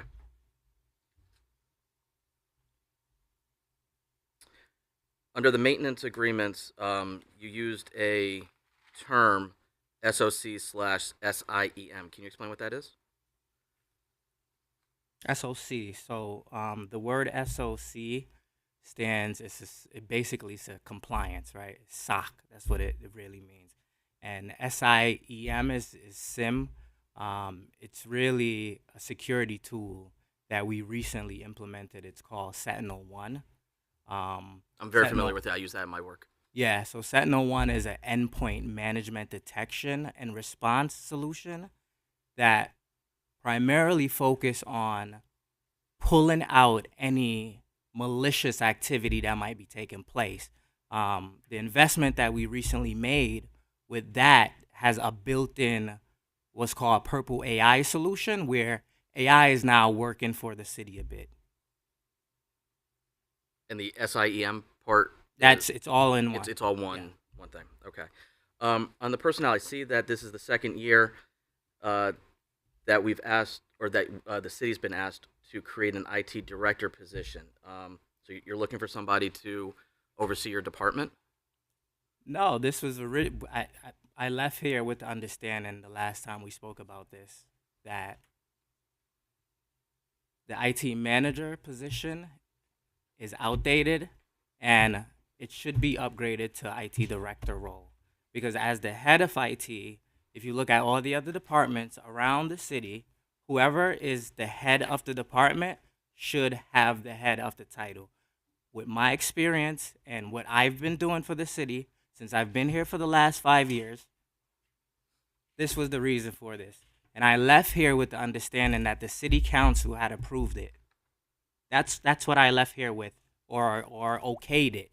I don't know what exactly happened, but it was deleted out the budget. Okay. I'm going to be honest. I have no recollection of. I remember the discussion. I don't have a recollection of any commitments to that. I'd like to jump to the 5-year capital plan, page 123.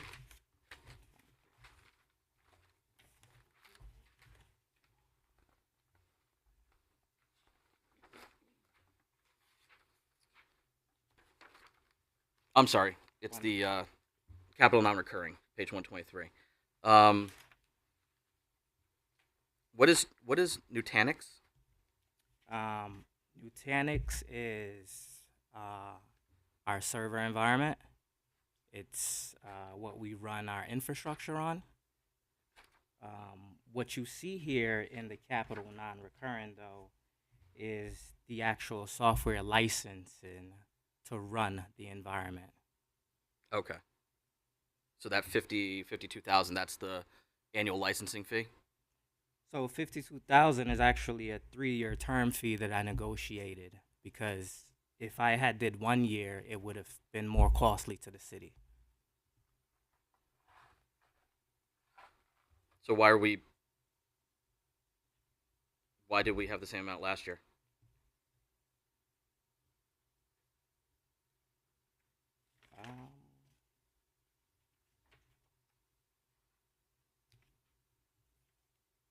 Do you have the papers for the same amount for the last year? For this 5-year capital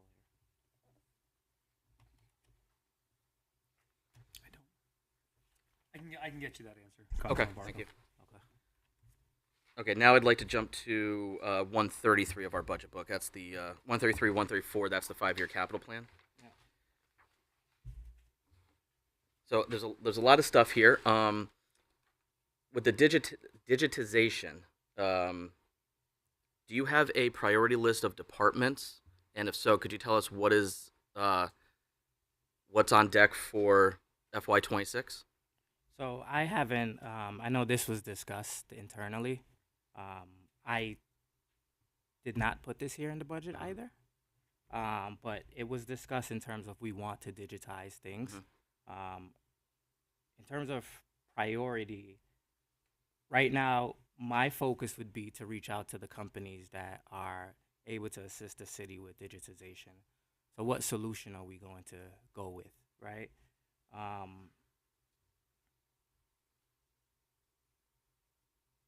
I think what the department's this is something that I've been stressing since I've been elected, is I think that most of the city's storage and functions should be digitized. I agree. And I think that that's very important. And we've heard from a number of departments that they're working towards that goal. So I'm curious, how far that 180,000 hopefully will get us to do that. I.e., the building department we just had last night. The clerk's office and planning department and whatever. The fact that we still have a lot of paper around frightens me. So I'm happy that this is a priority. I'd like to see it remain a priority. So I'm just curious what the priority list of what departments and how far that 180 might get us. Okay. Yeah, I don't have an actual list right now, but Okay. As we continue to have internal discussions, I'll be able to provide that to you. Okay. On the voice over IP, it looks like that it was upgraded in 2022 according to this. What is needed for the $90,000? $90,000. Yeah, so the voice over IP solution was upgraded from a software perspective, right? Not a hardware perspective. So this is hardware? So this is now going to be a completely different solution that we are putting in place. Okay. Any questions? Councilman Locks? Back to the budget, not the budget, the capital plan. There's one line item, the city network switches, Fortinet. They're What at page their, is that? they're, I'm not even on a page, actually. I pulled this out of the book. 133. So it says city network switches will be at end of life. Fortinet will no longer support us if we experience a switch failure. So it's core network switches, capital non-recurring, and it says 90 grand out in 2028. So I guess the question is, if they're at their end of life, why wouldn't that be $90,000 FY 2026? Is there risk there? No, there's no risk there. We Okay. recently just did an overhaul of our IT network. Oh, you did? Okay. Yeah. So, the life expectancy for any device, period, Yep. is 3 to 5 years. Sometimes you can get okay. 7 out of it. Okay. So this is based on that. Okay. So you already did the overhaul, and this is the next time you're going to This is planning out. Oh, perfect. Oh, Yep. perfect. Okay. Last but not least, obviously there was a big cyber attack, security breach, that sort of thing. Yeah. Through that whole process, was there anything that you came across that would require funding that would prevent something like that in the future? Besides the fact of having the right amount of staff, Yeah. that's it. You just Yeah. need someone that has eyes on things That's it. all the time. Yeah. And you need the resources Yeah. here. Sure. So there's nothing. There's no hardware. It's all human capital. Yeah. Okay. Okay. Yeah, we've like I just mentioned, he mentioned the Sentinel-1 solution. Yep. It's a great solution to have. It's an endpoint detection Yep. response solution that, Yeah. again, it has built-in AI. So it's just a matter of even Yeah. getting a subject matter expert that knows that environment a whole lot to be able to say, this product now belongs to you. You need to Yep. maintain and update this on a regular basis. Yep. Okay. Yeah. I don't know if I can ask this question, but I'm going to ask it anyway. Mm-hmm. When it comes to the security analyst and the fact that maybe it's not at market rate, if you say, okay, we're going to put it at market rate, maybe the midpoint or a little higher so we can attract somebody, does that mess up the parity in the department? Does that cause issues? It does. It does, yeah. So that And could be the that's rationale part of the for problem. why Yeah. that could be the rationale for why the salary is where it is. Yeah. Yeah. So, that should be looked know, at. I mean, let's face it, just at to the end of the add- day, what are you going to do? Every department we've set up here today, Yeah. in the last 2 weeks, Yeah, the first question I get is non-contractual raises. yeah, I mean, what do we do? We're I in the middle of know. a revow. What do we do? I know. you know, we're all trying to help things here, and sure. and I get people, you know, council people asking about $400 raises. I mean, do we understand that maybe some of our people are underpaid? Yes, of course we understand that, but we're not in the space right now where we can mitigate all those issues. We're just not there. I know. Thank you. For the record, I'd like to acknowledge that Councilwoman Accarelli has joined us. You are the chairman of the committee. Do you want to switch? You're all set? Okay. Thank you. Councilwoman Garthwaite. Hi, how are you? Good. How you doing? I just have a couple of questions. My biggest concern is the firewalls. I know you've got it on for FY 2028. I'm concerned because it says they're at the end of life, and we had a couple of attacks. So, do you feel comfortable waiting till FY 2028? I mean, are we going to get attacked again and lose? Yeah. So they're not at end of life right now, but they will be at end of life In come FY closer to 2028. FY 28. Okay, all right. We just did an overall. Okay, all right. It's just, it was confusing the way it was worded. And then I have a question on, there's a new line item in here. Safety programs. That's for risk? That's for risk management. Risk management. I can do that in the next presentation. Okay, all right. I'll wait for that one. Safety supplies is also in, okay. Yeah, I think that's it. Thank you. You're welcome. Thank you. Thank you. I understand that the desire is to have more manpower. Is there an offset to that that is worth exploring? Meaning, is there some service? Is there some technology and hardware? Is there some process that we could look to that you know human resources tend to be expensive and the cost of that keeps going up, whereas if we have a fixed asset, it may achieve the same goal or get closer to achieving the goal, but may not be as expensive. Is there another option that is worth considering? No, I mean, you need a personnel to. I'm sorry, could you speak up just for the? Sorry. That's okay. No, what I was saying is no. You need personnel in order to take care of the endpoints.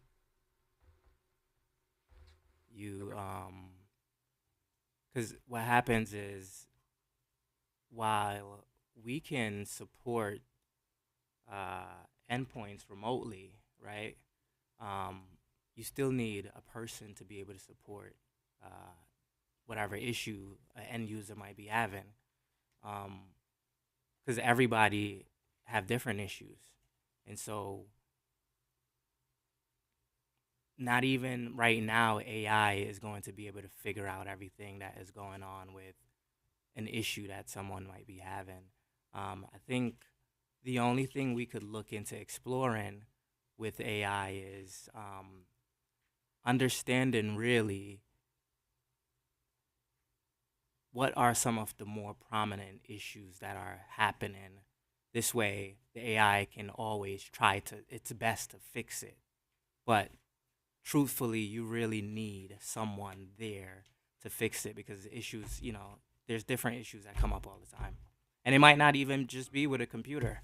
It might be a phone issue that AI doesn't know what's going on with a handset.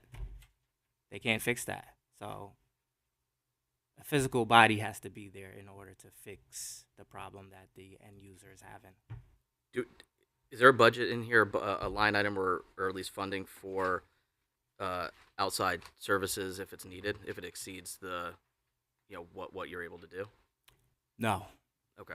There's no what you're referring to is what's called an MSP, which is a managed service provider, and what they typically do is come in and they will assist you with some of the projects that you might be working on, or assist you with a hand in terms of support. But if I'm being honest, those things cost a lot more than actually having a physical body here.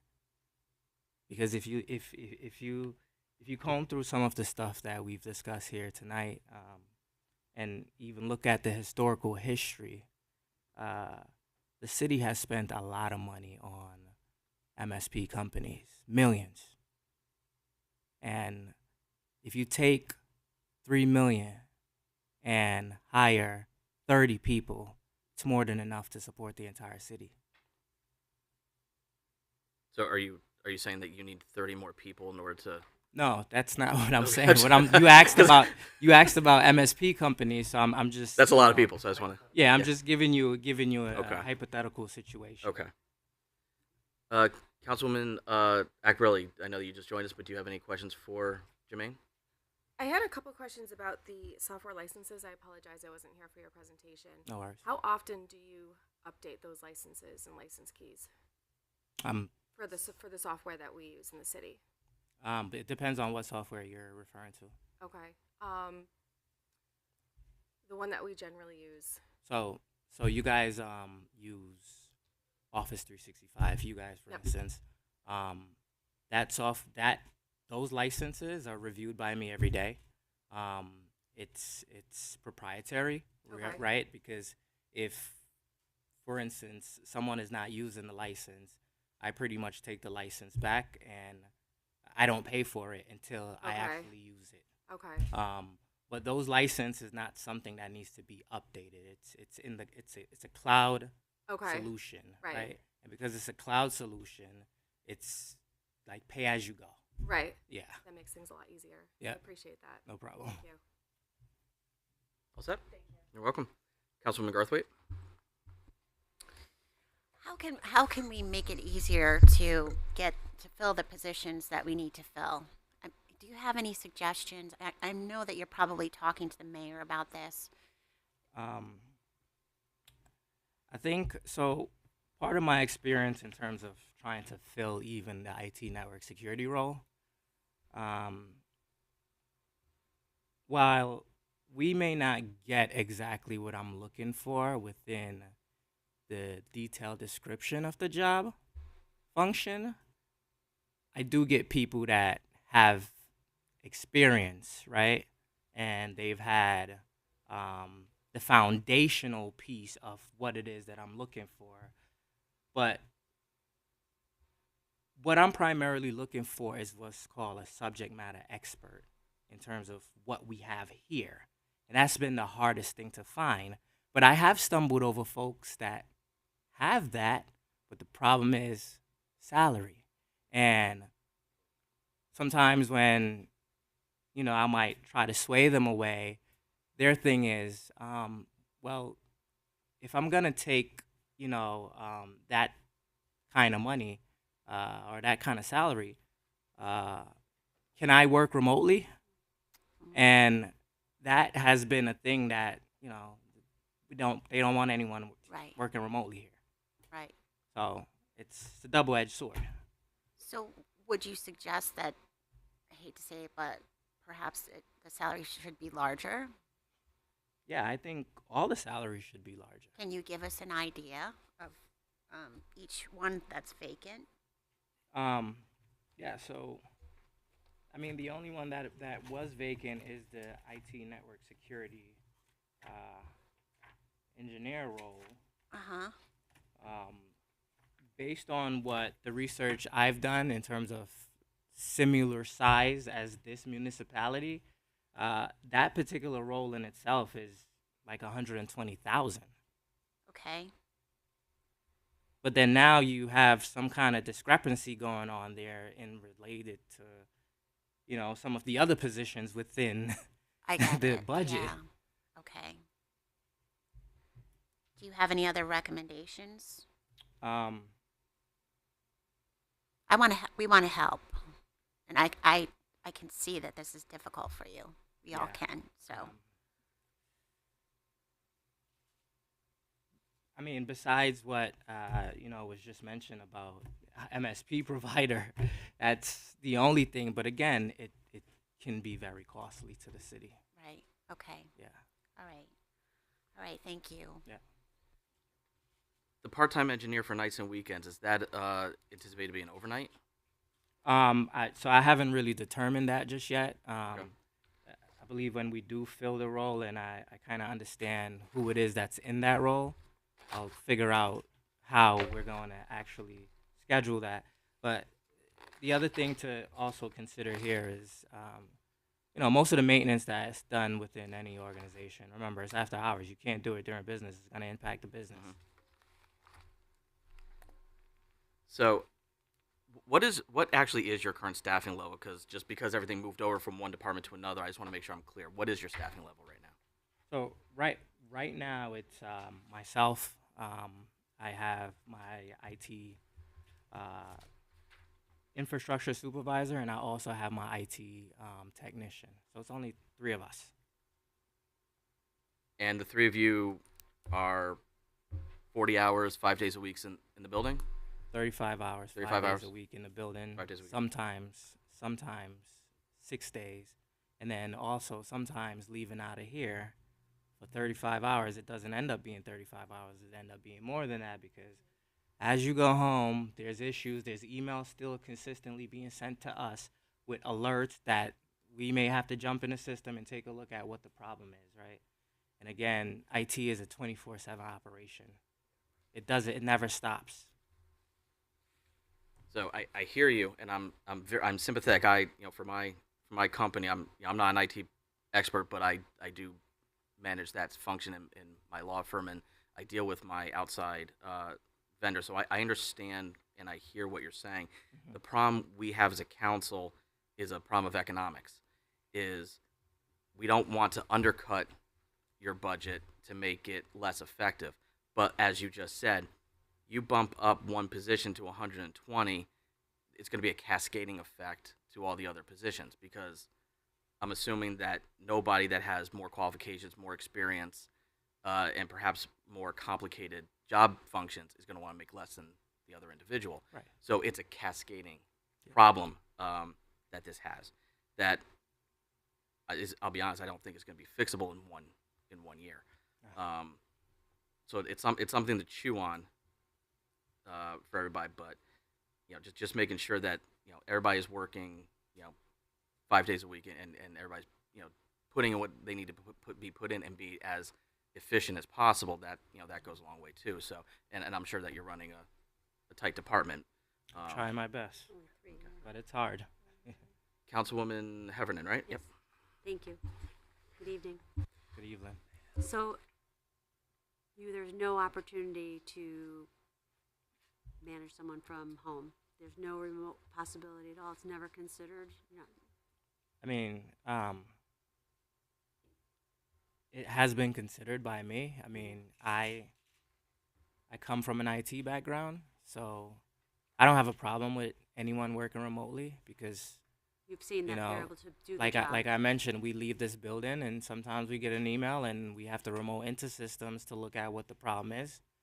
To be honest, it's just a logistic kind of piece that I just don't understand. But for me, as the head of IT, I wouldn't. You would be able to manage. I would be able to manage somebody working remote and make sure their and not have a productivity problem is- with it. and make sure their productivity is there and that they're able to complete their assignments. And Yeah.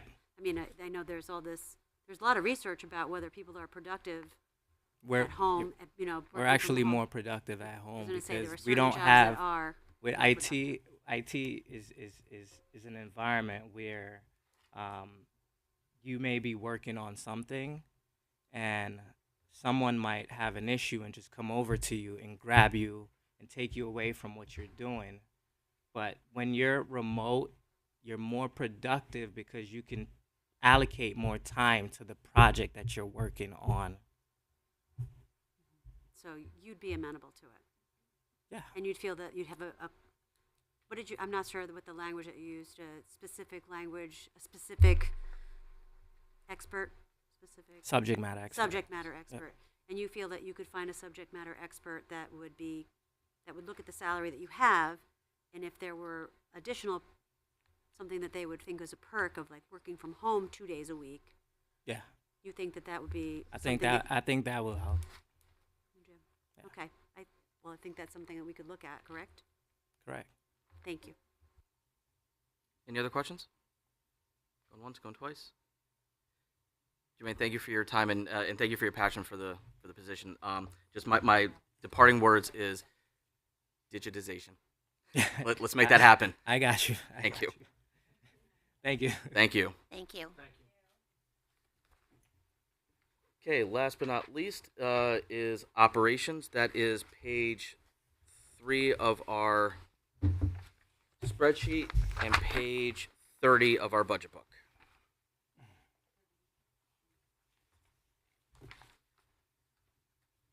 Long time no see. Oh, hey, how are you? I'm good. How's the wife and kids? I don't know. I'll let you know. I haven't seen him in a few weeks. So, so this Chief Operating Officer Operations Department is a new department within the city. This is a position that the mayor wanted to create to act as an overall head of operations for the city in the beginning phase, overseeing IT and risk. A chief operations officer, they ensure effective management. They would help with the municipality's daily operations, things of that nature. So this is a brand new position that we're just looking to bring on now. As you see, risk and IT will both, in the beginning phase, fall underneath chief operations. So other than that, any questions you guys have, I'd be happy to answer. Is the thought that the IT and risk are the first departments that would go under, or is there a plan to perhaps fold more into it? This is the plan as of the budget time right now, but there is always, the idea of it's an evolving thing. Moving departments underneath different, auspices or different reporting structures wouldn't change the budget. So that's something that we thought risk and IT were two good ones to begin with the chief operating officer. The chief operating officer will also oversee all of our capital projects, not as exactly as a building committee, but as a liaison for the city to any building committees or any capital projects. Right now, when a capital project comes in for WPCA or for Public Works takes over the capital project, or WPCA, it's very siloed. So chief operating officer would kind of oversee all the capital projects as well. Didn't we approve a project manager? We did. So it's not capital projects. That's a lot of economic development projects, daily operating budget projects. These are large capital projects. Okay. And what relief would other departments or other employees see by the hiring of a COO? I'm not sure what I'm like I said, this is a brand new position. I think this is, I don't know if we would say relief. I think we're going to see improved efficiencies with this title. We did take, like we said before, we took other positions were eliminated to help fund this position. I think that the goal of this is to increase efficiency throughout all departments. Maybe a little bit of relief with some of the I would say maybe like the tax office and things like that, where they fall under the auspices of finance, but they are a daily operational department. So I want to go back to something you just said. So the 120, that's not new dollars. That's repurposed dollars. Repurposed dollars. Okay. Questions, Councilwoman Heffernan? Your mic, Councilwoman. Do you know what was eliminated? Do you have an idea? Or do you remember? Yeah, the grants director position was eliminated. There was, gosh, I apologize. That's okay. I don't know. I know all of them, but yeah, this is an offset of different positions being. Thank you. Other questions? Councilman McMillan? Thank you, Chairman. So the new position would be obviously COO, which is very New Haven-ish thing to me. So we would then all the individuals listed there would then be reporting to the COO is what? Correct. Okay. That's all. Councilwoman Garthwaite? Okay, so now I can ask my question that I wanted to ask before. Safety programs new line, item number 53445, 65,000. What is that So for? we have a risk manager. I don't think she was invited to these. She's very, it's obviously a smaller department within this department. But this is the first time that we've actually had a risk manager that's actually taken on some risk management. So we're doing OSHA training right now. We're doing bloodborne pathogen trainings. We're doing a lot of workers' compensation mitigation training. So there's a lot of things that we're doing that will help us down the road save money with our internal service funds, with our insurance and things like that. Hopefully, limit our workers' compensation claims. So we never had a budget for risk management to do these programs. So this is just something that we put in the budget to say this is our employees need training, we need safety training, and this is what it's for. Okay. So I guess safety supplies and equipment, which is also a new line for $10,000, that would be safety. Yeah, that's the for that. risk asked for that for PPE for our public works people for if there's something happening. They just wanted some leeway for safety supplies, and we put first aid equipment, first aid cabinets in all the floors right now. We've never had those before. So she's got Delisa's fantastic. If you're ever in the city hall, or if you want to email her, she can go through a lot of her programs. But it's the first time that the city's actually done some risk mitigation in a long time. Okay. All right. Thank you. You're welcome. Councilwoman Heffernan? Rick, I don't know if you know the answer, but Probably not. well, you might, but I don't. Any wiggle room in that 65? It's a brand new line item. Right. That's So what I was I wondering if you mean, had any, yeah, any I mean, knowledge. I would caution. Here's what I would caution when we're talking about like $65,000 line items. Cutting $5,000 out of that line item does nothing I was to the thinking budget. It's half. I mean, half does nothing to the budget. It really. I mean, But if you take half from a lot of other things, you get $1 million. You start with 32, and then you go to 32, and then you go to 32. I don't mind nickel and dime. I know that's what I'm doing, but I want to get to $1 million, and if I can get. I'm sorry to cut you off. No, I'm I sorry. hear you, and I think Rick mentioned a lot of the risk management stuff. I've worked closely along with Paul Dorsey and a lot of other folks on risk management. One of the things you have to understand is that 65,000. There was also a lot of stuff that West Haven was out of compliance with, right? So Rick mentioned OSHA training. We just recently, which was a feat all in its own, got 51 field employees trained on what's called OSHA 10 certifications, right? Which you really should do. Especially employees that are out in the field in hazardous situation.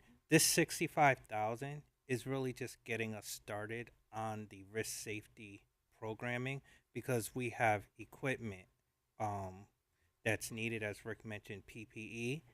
There's safety shoes and boots and things like that for our workers that we should be supplying. We did it this year for the first time in a long time in the city of West Haven. We do ergonomic studies because, again, that reduces our risk on workers' compensation and things like that. So I understand the question, and I understand that we're looking for everything, but I think on the risk management side, we've really just started to get this program up and running. That honestly, there was not a lot of things that happened in the past, which is why we might have seen some of the high workers' comp claims that we did, or not having the right equipment and things around City Hall. To be quite honest, this is really a starting point for us. And I understand the question, but I think if we really want to get compliance to where it should be, that's a budget that, she went through this with a fine-tooth comb. Honestly, her and I went through it. It could have been much more, but she really did Whittled it. sharpen it to get to the 65,000. She has 20 plus years of experience. She has all these ideas, I think, that can make us better. One of the things, just to her horn, is we're also doing defensive driver training in May. That's at a cost to us. Something that hasn't been done in the city of West Haven. So to be honest, we really sharpened that number to really try to get the programs where So we it's bare want bones. in. You're saying it's bare Yes, bones. it's bare There's bones. no meat. None. Correct. None. I mean, I understand it's a new number, and next year, if we can save maybe prices or something, maybe we spend a little bit less, or we may end up spending a little bit more based on what we see. So, Thank you. yes, sorry for that long-winded answer. Just as a point of information, we do have the risk manager coming in next Wednesday, Oh, so we can speak to Fantastic. her about. yeah. It's a, You took away her thunder, Mike. So if we could just tailor our questions tonight to just operations as a whole, but if we have specific questions for risk, let's save that for her Okay, next week. great. Councilman Lux, you have anything? Yeah, hey, just a quick question, Mhm. Rick, on 52510, the maintenance service agreement, 613-131, what is that? That's the IT maintenance service agreements. They were portioned out into departments last year. Yep. We've consolidated them all into IT this year. So all the Okay. maintenance service agreements fall into the IT department. Gotcha. And he's, Yeah, and I'm sorry, Councilman. That's all right, And that's I all right. think so. Mr. Samuels does a great job at Yep. negotiating these Yep. contracts and things like that. You know, I give him credit. Sometimes we save on 3 years. You got to remember this line item is also for existing software and new software. And I think I mentioned during my presentation, we were trying to expand some of the software that we utilize to streamline and make things efficient. So part of that increase is expanding on what I've also been doing, like utilizing our existing payroll software for onboarding. You know, I mentioned OpenGov during the procurement, which Yeah. we'll probably get into more during the procurement presentation. But when we purchase those softwares, it has the ongoing maintenance and support. And sometimes you really don't know the cost of that. Some of it is an estimate because you may not get what the true cost is until around like June or something, you know, when they send you the renewal. So that increase seems large, but it's really existing and then expanding into some new softwares to streamline what we're doing in West Haven. thank you. Yep. Thanks. Mike, probably don't go anywhere. On still on that same line item, I understand everything you said. The 3-year average is about 305,000, and the projected expenses for this fiscal year is about 411. So about 200,000 less. So we're really looking at a 50% increase Correct. over the average, and a $200,000 increase is. Correct. So again, as I mentioned, expanding on some of that, so I could give you an example, onboarding and some other areas that we're looking with our payroll system that has not been utilized, that will certainly streamline the hiring process even before and after. We worked with ADP, which is our current payroll software. We negotiated the price, but honestly, that was another 40 to 50,000 that we would have to spend, because that was not a module that we used in the past. Again, OpenGov was a new one that will streamline our procurement. We utilized the initial purchase, but then we also have ongoing, which was about another 20,000, in the out years going out. And then, as I said, Mr. Samuels does a great job at negotiating. Some of the stuff that he negotiates are 2 or 3 years at a time. So you'll see that price fluctuate year over year as those come due. So it's a combination of just different things, but it is also adding on. To be honest, it's adding on certain softwares that we're trying to utilize. Does this number for FY26 does that include initial outlays and onboarding, and therefore it might be different in FY27, or is this what is expected to be? Correct. So that number in FY26 is what we're expecting to spend for all those services, and then we have the out years for certain contracts, because again, some of them are on 1 year, some are on 2 years, some are on 3-year renewals. But that 20,000 is really the initial base cost of that software, that maintenance and service agreement. Thank you. Any other questions? Councilwoman Garthwaite? I forgot to ask this question before. We have line item 52660. Last year, 4,000. This year, 25,000. And I know it's a nitpick. Just curious, what is it? What are we updating? Are we getting new software licenses? What?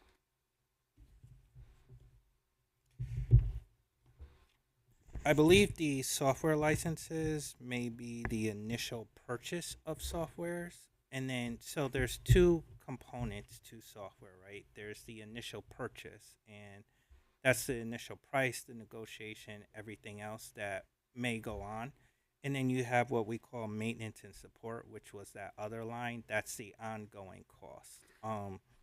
So again, we've seen an increase in some costs of things, and in talking to IT, there may be some things that we're looking at down the line to purchase. Again, we're trying, I think, to utilize technology more in the city to streamline what we're doing because, as Councilman Vargo mentioned, we are very paper heavy here. Yep. So again, there's a couple of different purchases that we're exploring for next fiscal year that's included in that budget. Okay, so maybe last year was just, maintenance, and this year's, like you said, Yeah. new purchase. Yep. Okay, I understand. Thank you. You're welcome. Any other questions? Going once, going twice. Gentlemen, thank you. Appreciate you all. Thank you all. Okay, we will reconvene tomorrow at 6 o'clock. Time is 8:20. Council's in recess.